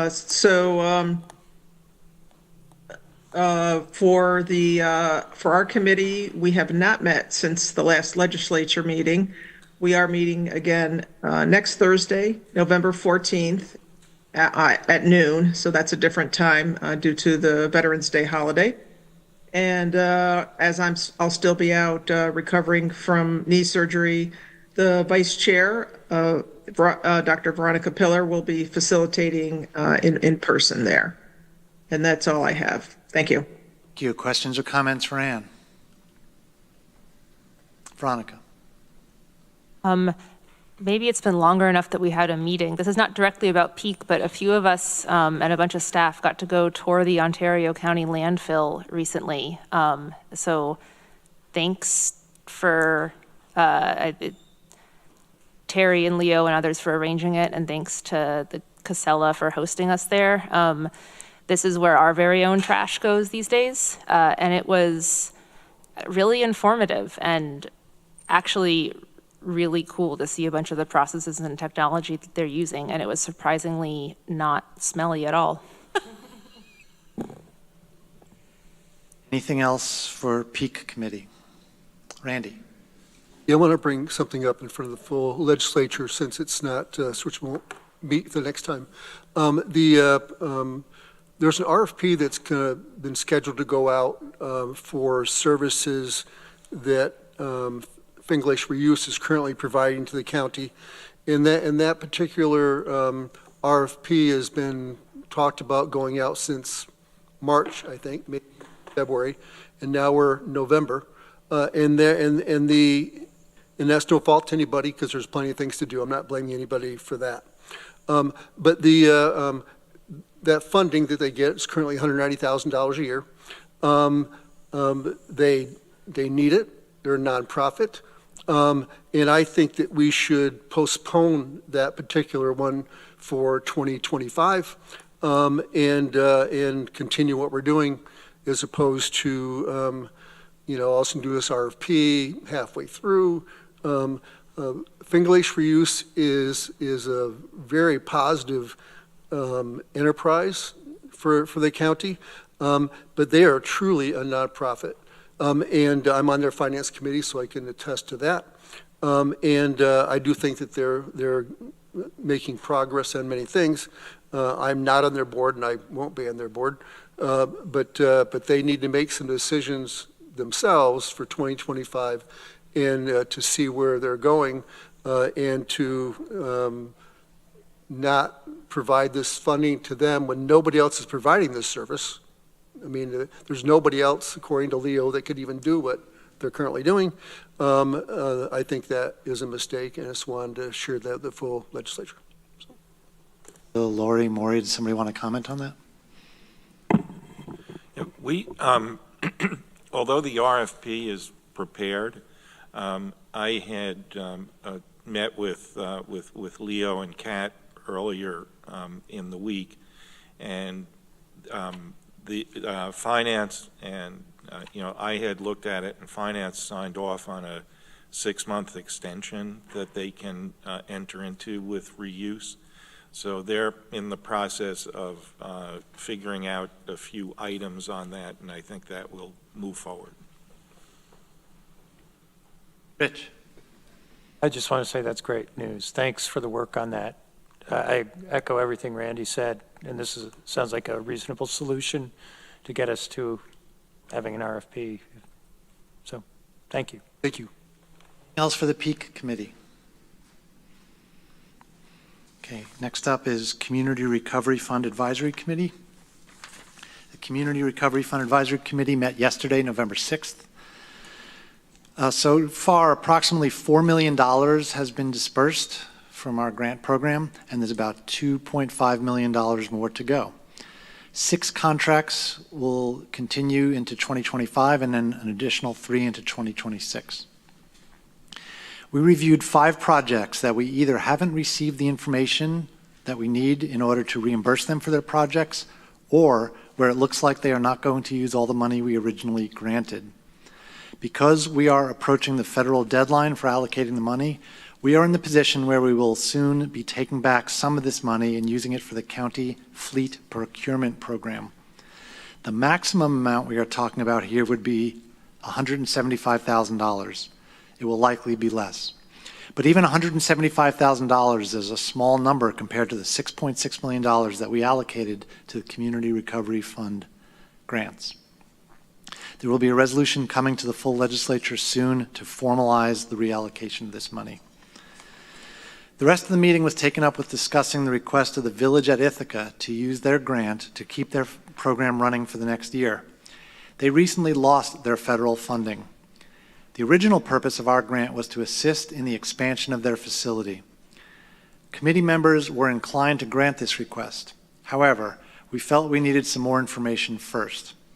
We will take up the issue again at the next committee meeting, which will be Friday, November 15th at 1 o'clock. Also, here's an update on the status of the Crisis Stabilization Center, a project of Cayuga Health Systems and the largest grant we made at $1.5 million. The location of the Crisis Stabilization Center will be in the former Alcohol and Drug Council building on Trip Hammer Road. Both the New York State Office of Addiction Services and Supports and the New York State Office of Mental Health have agreed to the co-location of mental health and substance use services there. The contracts with the architectural firm and their construction subcontractors are in process and due to be fully executed by December 1st. That does deserve applause. That is good news. That's my report. Any questions? Randy. That's good news, Dan. Thanks for that. I just wanted to, in that meeting, Village at Ithaca, what they do is they house youth, but the definition of youth is we found is tricky, and it, depending on it's a federal or state funded program. But they are housing, I think, up to 13 people in 401 Seneca Street. But one of the things they mentioned was that the HUD program funding that they were receiving was being transferred to the Learning Web. So I'm not really clear on what that means, but to your point, Greg, there are all these organizations doing things, and it's unclear to me what some of them are doing. I think it's all good work, but I think that there's definitely that, and I think the Learning Web is more focused on truly youth. I'm not clear on that, but I just wanted to share that information. So. Other questions or comments? Community Recovery Fund Advisory Committee. Okay. Next up, Budget, Capital, and Personnel Committee. Mike Lane, Chair. We haven't had a budget meeting since our last legislature meeting, but we will meet next Thursday, the 14th at 9 o'clock. Comments from Mike? Next up, Workforce Diversity and Inclusion Committee. Veronica Pillar, Chair. Dan, we met on October 23rd at 3 o'clock, had mostly general discussion and updates, including about a lot of policy updates, both getting toward the middle of the process of updating the diversity and inclusion policy, which some of our staff had done a bunch of work on, bringing it up to match what's actually happening. We talked about the flag policy a little bit, which, and I think Gio did too. I guess we'll hear more later. So that's fun for everybody. And our next meeting, we're combining the November and December meetings because both of the default dates would fall on holidays. So instead, we're just going to have one meeting on December 9th Is that right? Yeah, Monday, December 9th at 3 o'clock. No comments for Veronica? Okay, thank you. Next up, Public Safety Committee, Rich John, Chair. Thank you, Dan. The Public Safety Committee met on October 22nd, and we had a presentation on the status of the construction activity at the jail. There are some basic renovations going on to maintain the building until we can enter into a larger capital program, and Arel came in and told us where things were at. We also are underway on construction activity at our 911 center. Just so everybody knows, part of projects in the last couple of years, several years, has been construction of a consolidated site with Cornell University, and that first part is completed, which adds a lot of resiliency to our system, obviously, and has allowed us to do work on our existing 911 center. And you think about it, it has been open and operating 24 hours a day, every day, since it was commissioned. It was due, so this is a really good thing. Because of end of year calendar, we are combining our November and December meetings. We will be meeting on December 10th at 1 o'clock. And finally, I just mentioned our jail numbers. We're at 32 in the jail, 30 board outs, and one board in. And the reason the numbers are quite a bit different is because of the jail construction. Happy to try to answer any questions. Comments for Rich? Okay, thank you. Next up is Health and Human Services Committee, Travis Brooks, Vice Chair. Committee met today and have a special vote on a budget adjustment for the Office for the Aging for long-term care. That was passed, and our next meeting is November 20th at 1 p.m. Comments for Travis?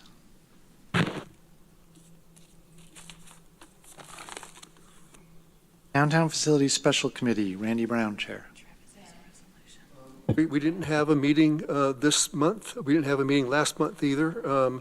We canceled this month because facilities, administration, every other department in the county was focused on more important issues. I'm a little worried that the schedule is starting to get a little behind. So I hope that in December we can have our next meeting so that we can review discussions with the architects and engineers. So. Comments for Randy? Okay, thank you. All right, I've missed two things now, so Travis, you have a resolution, please. Yes, I do have a resolution. The ID 12779, budget adjustment, Tompkins County Office for the Aging, long-term care, the Ombudsman program. Can I get a motion? Veronica seconds. We got Veronica second, thank you. Discussion, Mike Lane. About what the TV campaign is going to be like. What is that to happen here? Oh, sure, go ahead. Yeah, I think it's actually numerous things. It's the whole region, several counties, and it'll be radio as well as TV, and also posters put up in different buildings and stuff like that. Lisa Monroe talked to us about it, and yeah, it was, I think she said it was something that they needed to use before, use the money before they lose, and this will be. So it's more of an advertising campaign than just a TV campaign. Yeah. Gotcha. Same question. Oh, okay. Anything else on this resolution? Any more debate? Okay, let's have a vote, please. Deborah Dawson? Yes. Rich John? Yes. Ian Corman? Yes. Mike Lane? Yes. Greg Mezzi? Yes. Veronica Pillar? Yes. Lee Shirtliff? Yes. Mike Sigler? Travis Brooks, Yes. Randy Brown, Amanda Champion, Susan Curry, Yes. Dan Klein. Yes. 13-0, the motion carries. Thank you. Your HHS all done now. Thank you. Housing and Economic Development Committee, Greg Mezzi, Chair. Yes, thanks, Dan. I'll try to keep this brief. We met yesterday here in Chambers at 3 o'clock. As our county administrator mentioned, we had a in-depth update on our homeless response and a little bit of conversation around that, so feel free to check that out.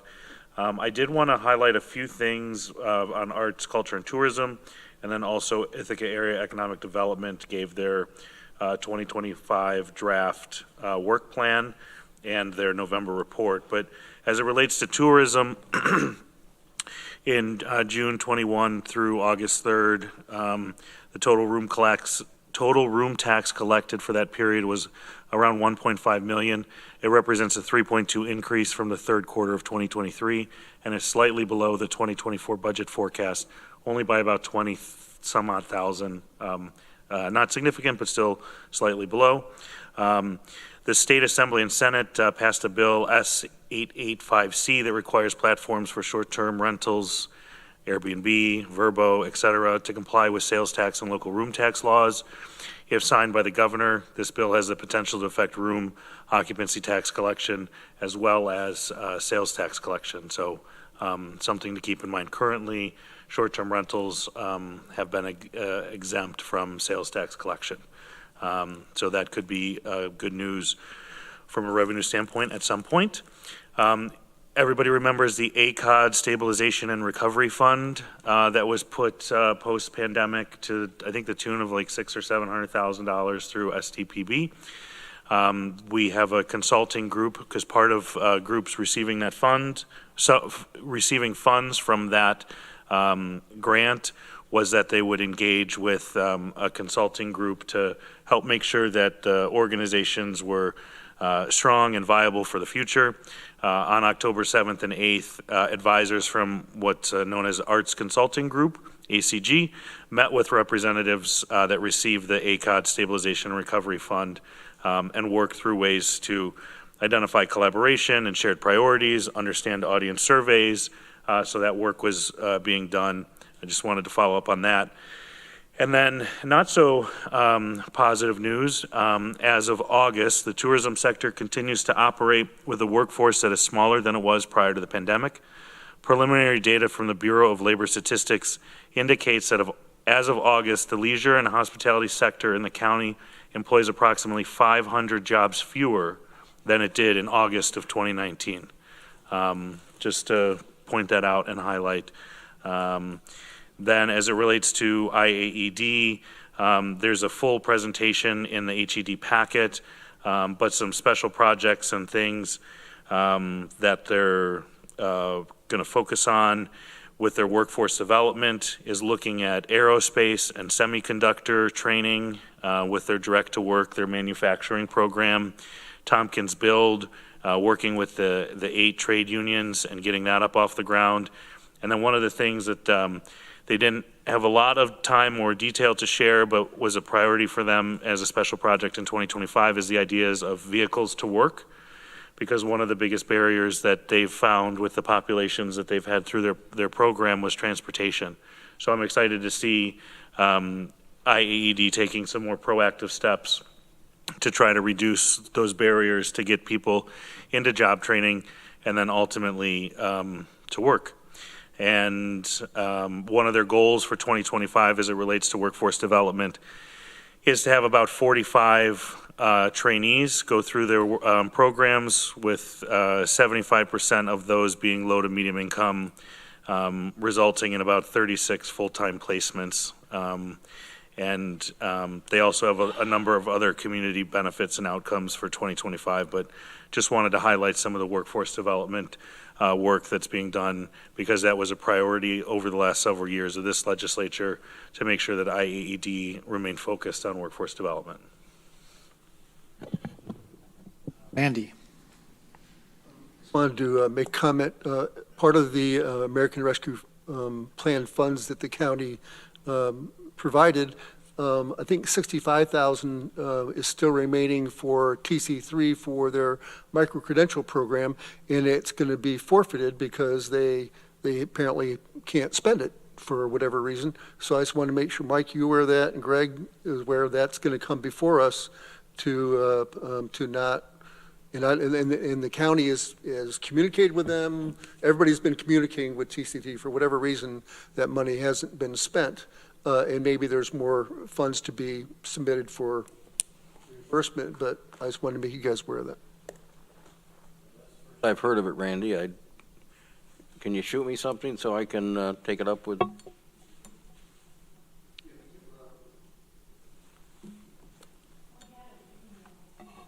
Covered, well, we had an email that covered the very grantees who hadn't yet either submitted all their documentation or else hadn't been responding to our request for where are you with getting this money out, and they were one of them. That's really all we know. Send you an email.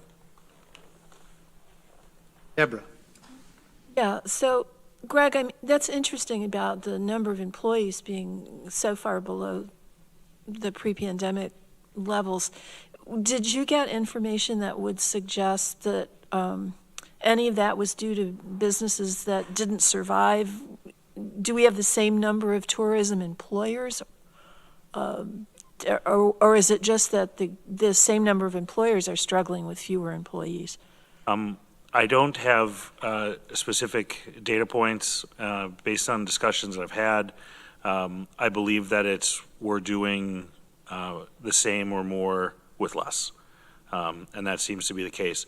I know there's a shortage of people to do those jobs, but also the pandemic, I think, created an opportunity and a challenge for people to rethink service delivery methods, rethink services that are either expected or are these necessary or nice to haves, not have to haves, as it relates to like check out people at the grocery store and as it relates to hospitality and tourism and that sector.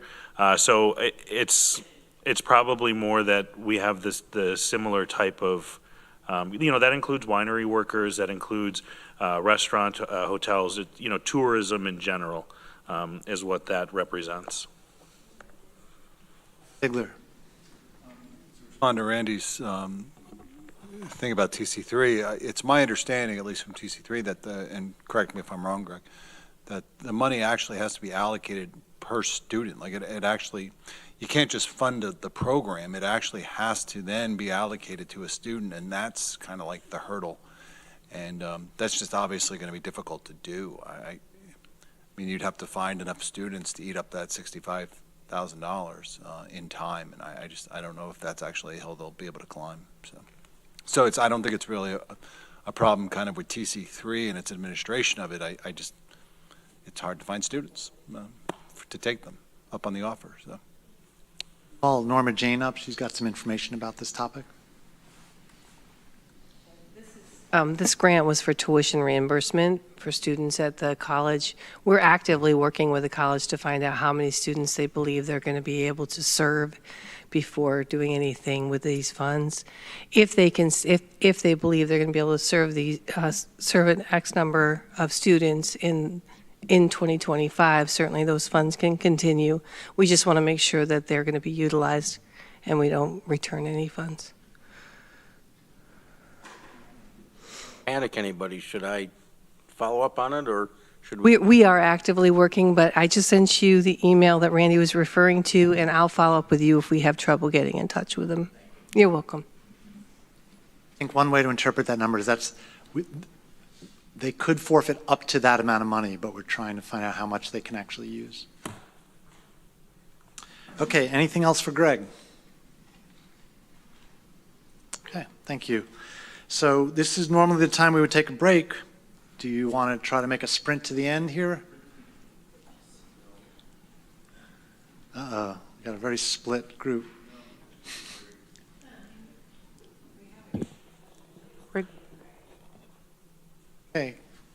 let's take a 10-minute break.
Okay, we are back in session, and I believe we are up to the Facilities and Infrastructure Committee.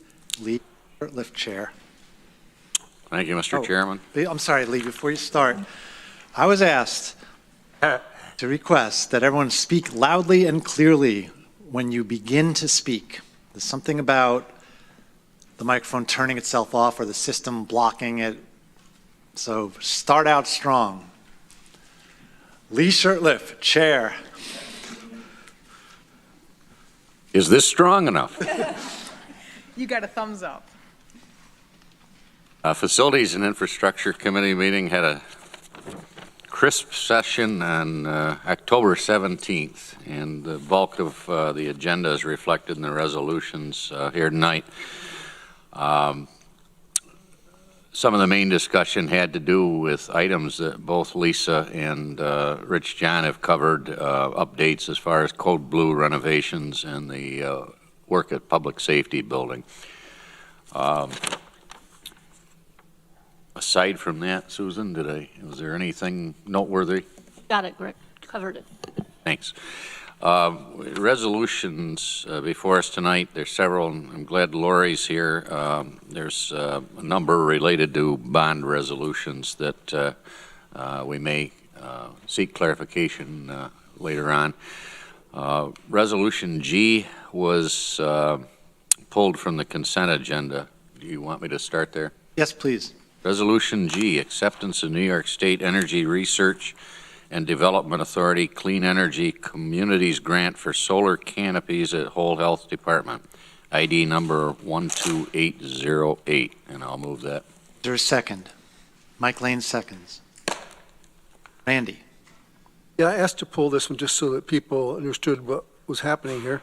So this money was,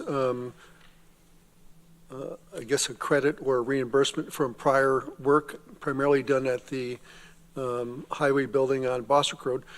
And then the plan that they are putting forth is to spend roughly $800,000 on solar canopies, Whole Health Department. And what we found out is that they won't actually charge the cars. They're put the power into the grid, which isn't ideal because you don't save as much money by doing that. You still have to pay a delivery charge and those kinds of things. So I just want to make people aware of that. There are limitations as to what these funds can be spent on because it's a reimbursement from NYSERDA, I believe.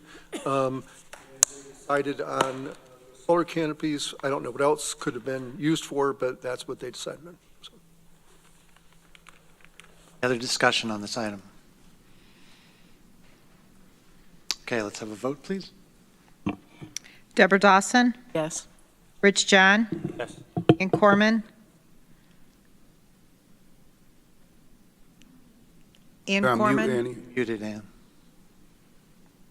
Yes. Mike Lane? Yes. Greg Mezzi? Yes. Veronica Pillar? Yes. Lee Shurtleff? Yes. Mike Sigler? Yes. Shauna Black? Sorry, Shauna's been excused. Travis Brooks? Yes. Randy Brown? Yes. Amanda Champion? Susan Curry? Yes. Dan Klein? Yes. 13-0, the motion carries.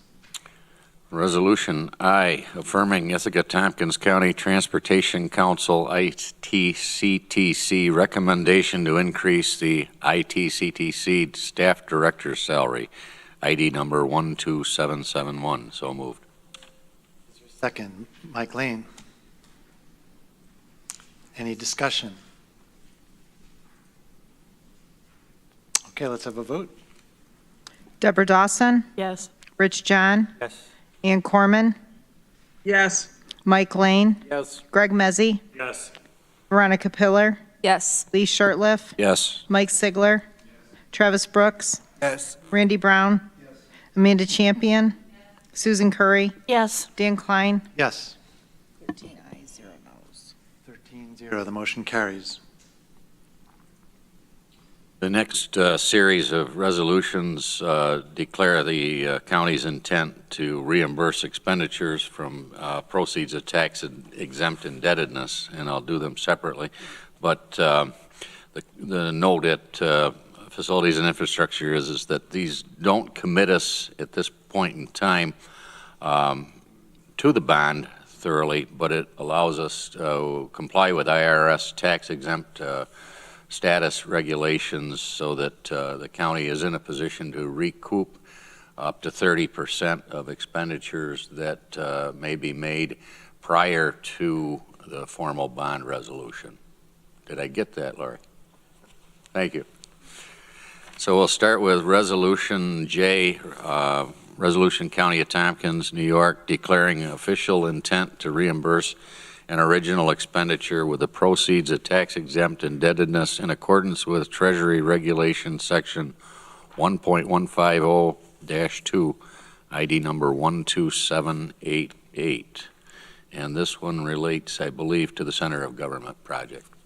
Randy seconds. Discussion. Randy. This question's for Lori. So the 30%, so I'm a little, explain to me why we're doing this now and when we're not going to be borrowing this money for a couple of years, but why is this done now? Yes, so this is so that if we choose to reimburse any expenditures that we're incurring currently, we may use bond proceeds to do that. We don't have to do that, but if we want 3 years from now to say, oh, hey, we got these extra bond proceeds, let's reimburse ourselves for the money we spent today, we won't be able to do that without this resolution. So this just kind of covers us in case we want to use them later on, but we do not have to. How much time do you typically need for this process? What, do we need 3 years? Is this something we do every year? Is this something that, so I'm just curious why we're doing this now when we haven't approved any money and we have $9 million in reserve? We are doing it because there's anticipated possible bonding in the next 1 to 2 years for any of these projects. Again, the anticipated bonding does not have to happen. It may choose that you use reserves or other funding, but if you want to use bonds, we have to pass these now so that we're in a position to move forward. Well, if there were some costs, we want to come back through the design and bidding stages or possible deconstruction or site development work that may take place before the actual construction. That could be incorporated into the bond in the end. Those types of expenses. So you could choose to use the bond funds instead of reserves? Is that the thought process? Or if, however you're funding these studies, which might be tax levy, for example, right now, if later on there's bond money available that you choose to use to reimburse the county, you may do so if you pass this resolutions. And these have to be done at the beginning of the project. You can't decide halfway through or after we bonded to do this. Mm-hmm. Any other discussion? Resolution J. Okay, let's have a vote, please. Deborah Dawson? Yes. Rich John? Ian Corman? Yes. Mike Lane? Yes. Greg Mezzi? Yes. Veronica Pillar? Yes. Lee Shirtliff? Yes. Mike Sigler? Travis Brooks? Yes. Randy Brown? Amanda Champion? Susan Curry? Yes. Dan Klein? Yes. 13-0, the motion carries. Thank you. Resolution K, resolution of the County of Tompkins, New York, declaring official intent to reimburse an original expenditure with the proceeds of tax-exempt indebtedness in accordance with Treasury Regulation 1.150-2, Public Safety Building, ID number 12789. So moved. Second. Susan seconds. Discussion. Vote, please. Deborah Dawson? Yes. Rich John? Ian Corman? Yes. Mike Lane? Greg Mezzi? Yes. Veronica Pillar? Yes. Lee Shirtliff? Yes. Mike Sigler? Yes. Travis Brooks? Yes. Randy Brown? No. Amanda Champion? Susan Curry? Yes. Dan Klein? Yes. 12-1, the motion carries. Resolution L, resolution of the County of Tompkins, New York, declaring official intent to reimburse an original expenditure with the proceeds of tax-exempt indebtedness in accordance with Treasury Section 1.150-2, ID number 12791. And I believe this has to do with implementing the 15-year maintenance plan. No, I'm off one resolution on that one. Emergency shelter. Thank you. Can I get a second on this, please? Greg seconds. Any further discussion? Let's have a vote on Resolution L, please. Deborah Dawson? Yes. Rich John? Ann Corman? Yes. Mike Lane? Greg Mezzi? Yes. Veronica Pillar? Yes. Lee Shirtliff? Yes. Mike Sigler? Travis Brooks? Yes. Randy Brown? Amanda Champion? Susan Curry? Yes. Dan Klein? Yes. 13-0, the motion carries. Resolution M, a bond resolution authorizing the issuance of up to $1.2 million serial bonds and notes of the County of Tompkins to New York to pay a portion of the cost of road and highway system reconstruction and improvements at various locations throughout the county. ID number 12790. Second. Deborah seconds. Discussion. Greg. Is this to cover local share of these activities, or is this money that we use and then we get reimbursed for, or both? Both. Could be both, excuse me. This is for bonding, potential bonding. Again, you don't have to bond, but if you choose to bond, this is what this is for. Bond counsel recommends that we do it for the entire amount of the project, and then we may or may not use that amount, but we can use up to that amount, but we cannot go over. But it could be upfronting grant proceeds, state aid, et cetera. Got it. So you can draw at this like this type of this 1.2 million. Is the bond taken all at once, or can you draw on the bond up to that point over a period of? Is there a drawdown period? So you can do a ban for what you anticipate it to be, and that can change within 2 years, but then after the it might be 3 years, 2 or 3 years, then it has to go to what dollar amount you want it to be. Mm-hmm. And these are often where there's a fixed period and you cannot pay them sooner, or it depends on the bond. After you bond. Mm-hmm. Mm-hmm. But the band you can.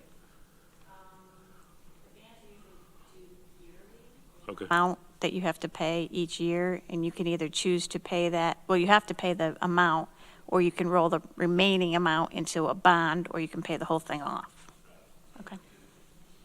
Randy. I understand this is for paving that we do every year, which is about $2.4 million. And so we expense about $1.2 million, and then we would bond $1.2 million, is that? And then it's over 10 years, because that's the lifetime of the pavement. I believe that's how this is working. And is this something we've done routinely over the years? Yeah, we do these every year. Mm-hmm. Any other discussion on Resolution M? Let's have a vote, please. Deborah Dawson? Yes. Rich John? Ann Corman? Yes. Mike Lane? Greg Mezzi? Veronica Pillar? Yes. Lee Shirtliff? Yes. Mike Sigler? Travis Brooks? Yes. Randy Brown? Pardon? Yes. Okay, thank you. Amanda Champion? Yes. Susan Curry? Yes. Dan Klein? Yes. Thank you. 13-0, the motion carries. Resolution N, a bond resolution authorizing the issuance of up to $5,158,500 in serial bonds and notes of the County of Tompkins to pay a portion of the cost of reconstructing Falls Road Bridge located within the county. ID number 12794. So moved. Second. Susan seconds. I believe this is a Bridge New York project, and the county's share in the end is 5%. Discussion. Let's have a vote, please. Deborah Dawson? Yes. Rich John? Yes. Ian Corman, Yes. Mike Lane, Greg Mezzi, Yes. Veronica Pillar, Yes. Lee Shirtliff, Yes. Mike Ziegler, Travis Brooks, Yes. Randy Brown, Amanda Champion, Susan Curry, Yes. Dan Klein, Yes. 13-0, the motion carries. Resolution O, a bond resolution authorizing the issuance of up to $1.7 million serial bonds and notes of the County of Tompkins, New York, to acquire certain machinery and apparatus for construction and maintenance. ID number 12793. And this is part of the Highway Department's 5-year plan. And we're in the 3rd year of the capital portion funding. And my notes indicate, and Lisa might want to correct me, that this includes some vehicles, including a vacuum vehicle and a bulldozer, that are falling within the anticipated use of these funds. We may end up using some of these funds for the upfitting costs, or we may not need to bond for them. Get a second, please. Further discussion, Resolution O. Greg? Yeah, thanks. Sorry, this is bond education night. Do we have to keep the equipment for the length of the bond, or can the county dispose of the equipment but keep the debt?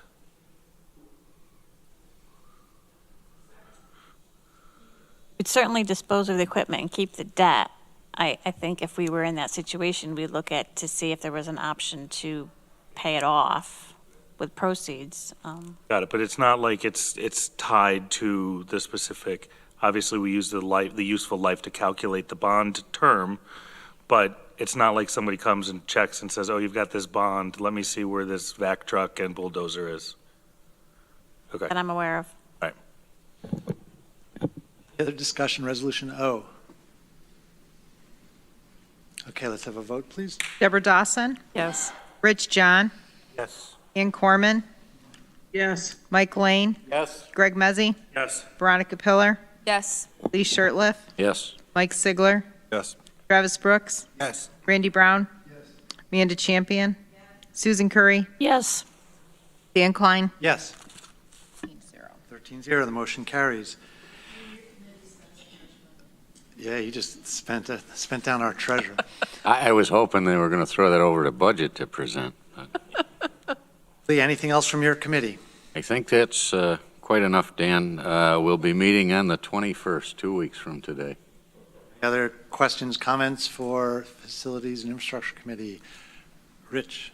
Yeah, just a further comment to Greg's question. I think New York State would have an issue from their auditing if that was a regular practice of bonding for capital expense and then selling the items and just having the cash.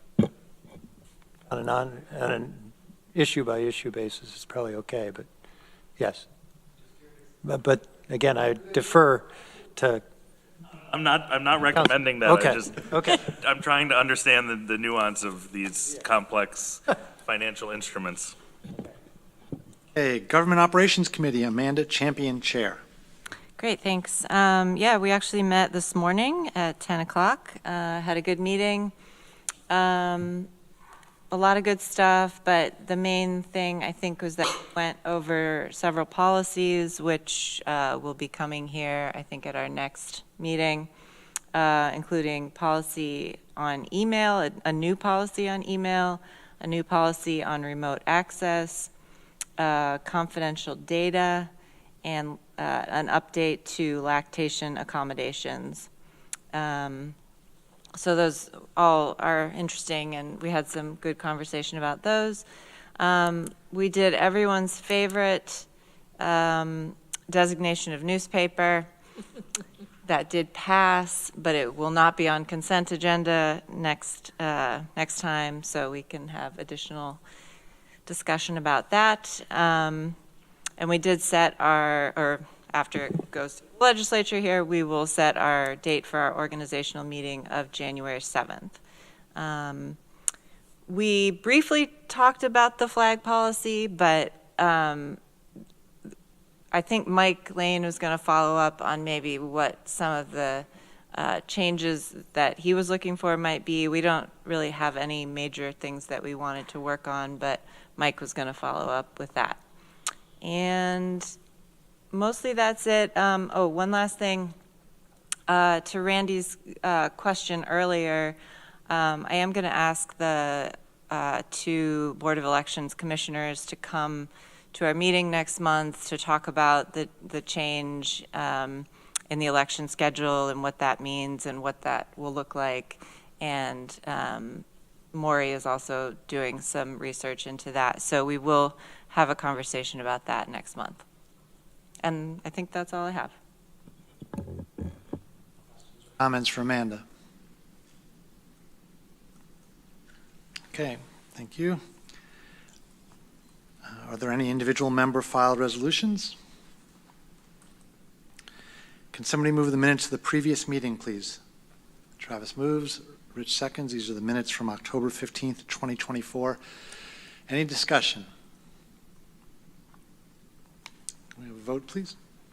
Deborah Dawson, Yes. Rich John, Yes. Ann Corman, Yes. Mike Lane, Yes. Greg Mezzi, Veronica Pillar, Yes. Lee Shurtleff, Yes. Mike Sigler, Yes. Travis Brooks, Randy Brown, Yes. Amanda Champion, Susan Curry, Yes. Dan Klein. Yes. 13-0, the motion carries. Is there any unfinished business? Mike Lane. Wanted to bring to everybody's attention, I did this at committee this morning. We have to look very often to our weeklies to get our local news. And the Ithaca Times this week has a fairly thorough report on the homeless situation in our shelters. And I wanted to point out that our chair, Dan Klein, is on the cover, standing in front of the construction at the Key Bank building, which I still think is the Ithaca Savings and Loan Association, but. Thanks. I do get interview requests from time to time, fairly regularly, but I think there were 4 about homelessness in about 4 days. It was real. Obviously, it's a big issue for everybody. Okay, we're going to move into executive session soon. I've had a request to add another executive session item, so we will have 4 executive sessions tonight. 2 of them will be on the medical, financial, credit, or employment history of a particular person or corporation, or matters leading to the appointment, employment, promotion, demotion, discipline, suspension, dismissal, or removal of a particular person or corporation. And then 2 of the items will be on the proposed acquisition, sale, or lease of real property, or the proposed acquisition of securities, or sale or exchange of securities held by such body, but only when publicity would substantially affect the value thereof. Can someone move to go into executive session? Greg moves, Travis seconds. Discussion? Okay, can we get a vote? Deborah Dawson, Yes. Rich John, Yes. Ann Corman, Yes. Mike Lane, Yes. Greg Mezzi, Yes. Veronica Pillar, Yes. Lee Shurtleff, Yes. Mike Sigler, Travis Brooks, Yes. Randy Brown, Amanda Champion, Susan Curry, Yes. Dan Klein. Yes. Okay, that is unanimous. We will move into executive session shortly. First, we're going to take a few minutes to shut down the cameras. When we come out of executive session, we do not anticipate taking any action. See you in a few minutes.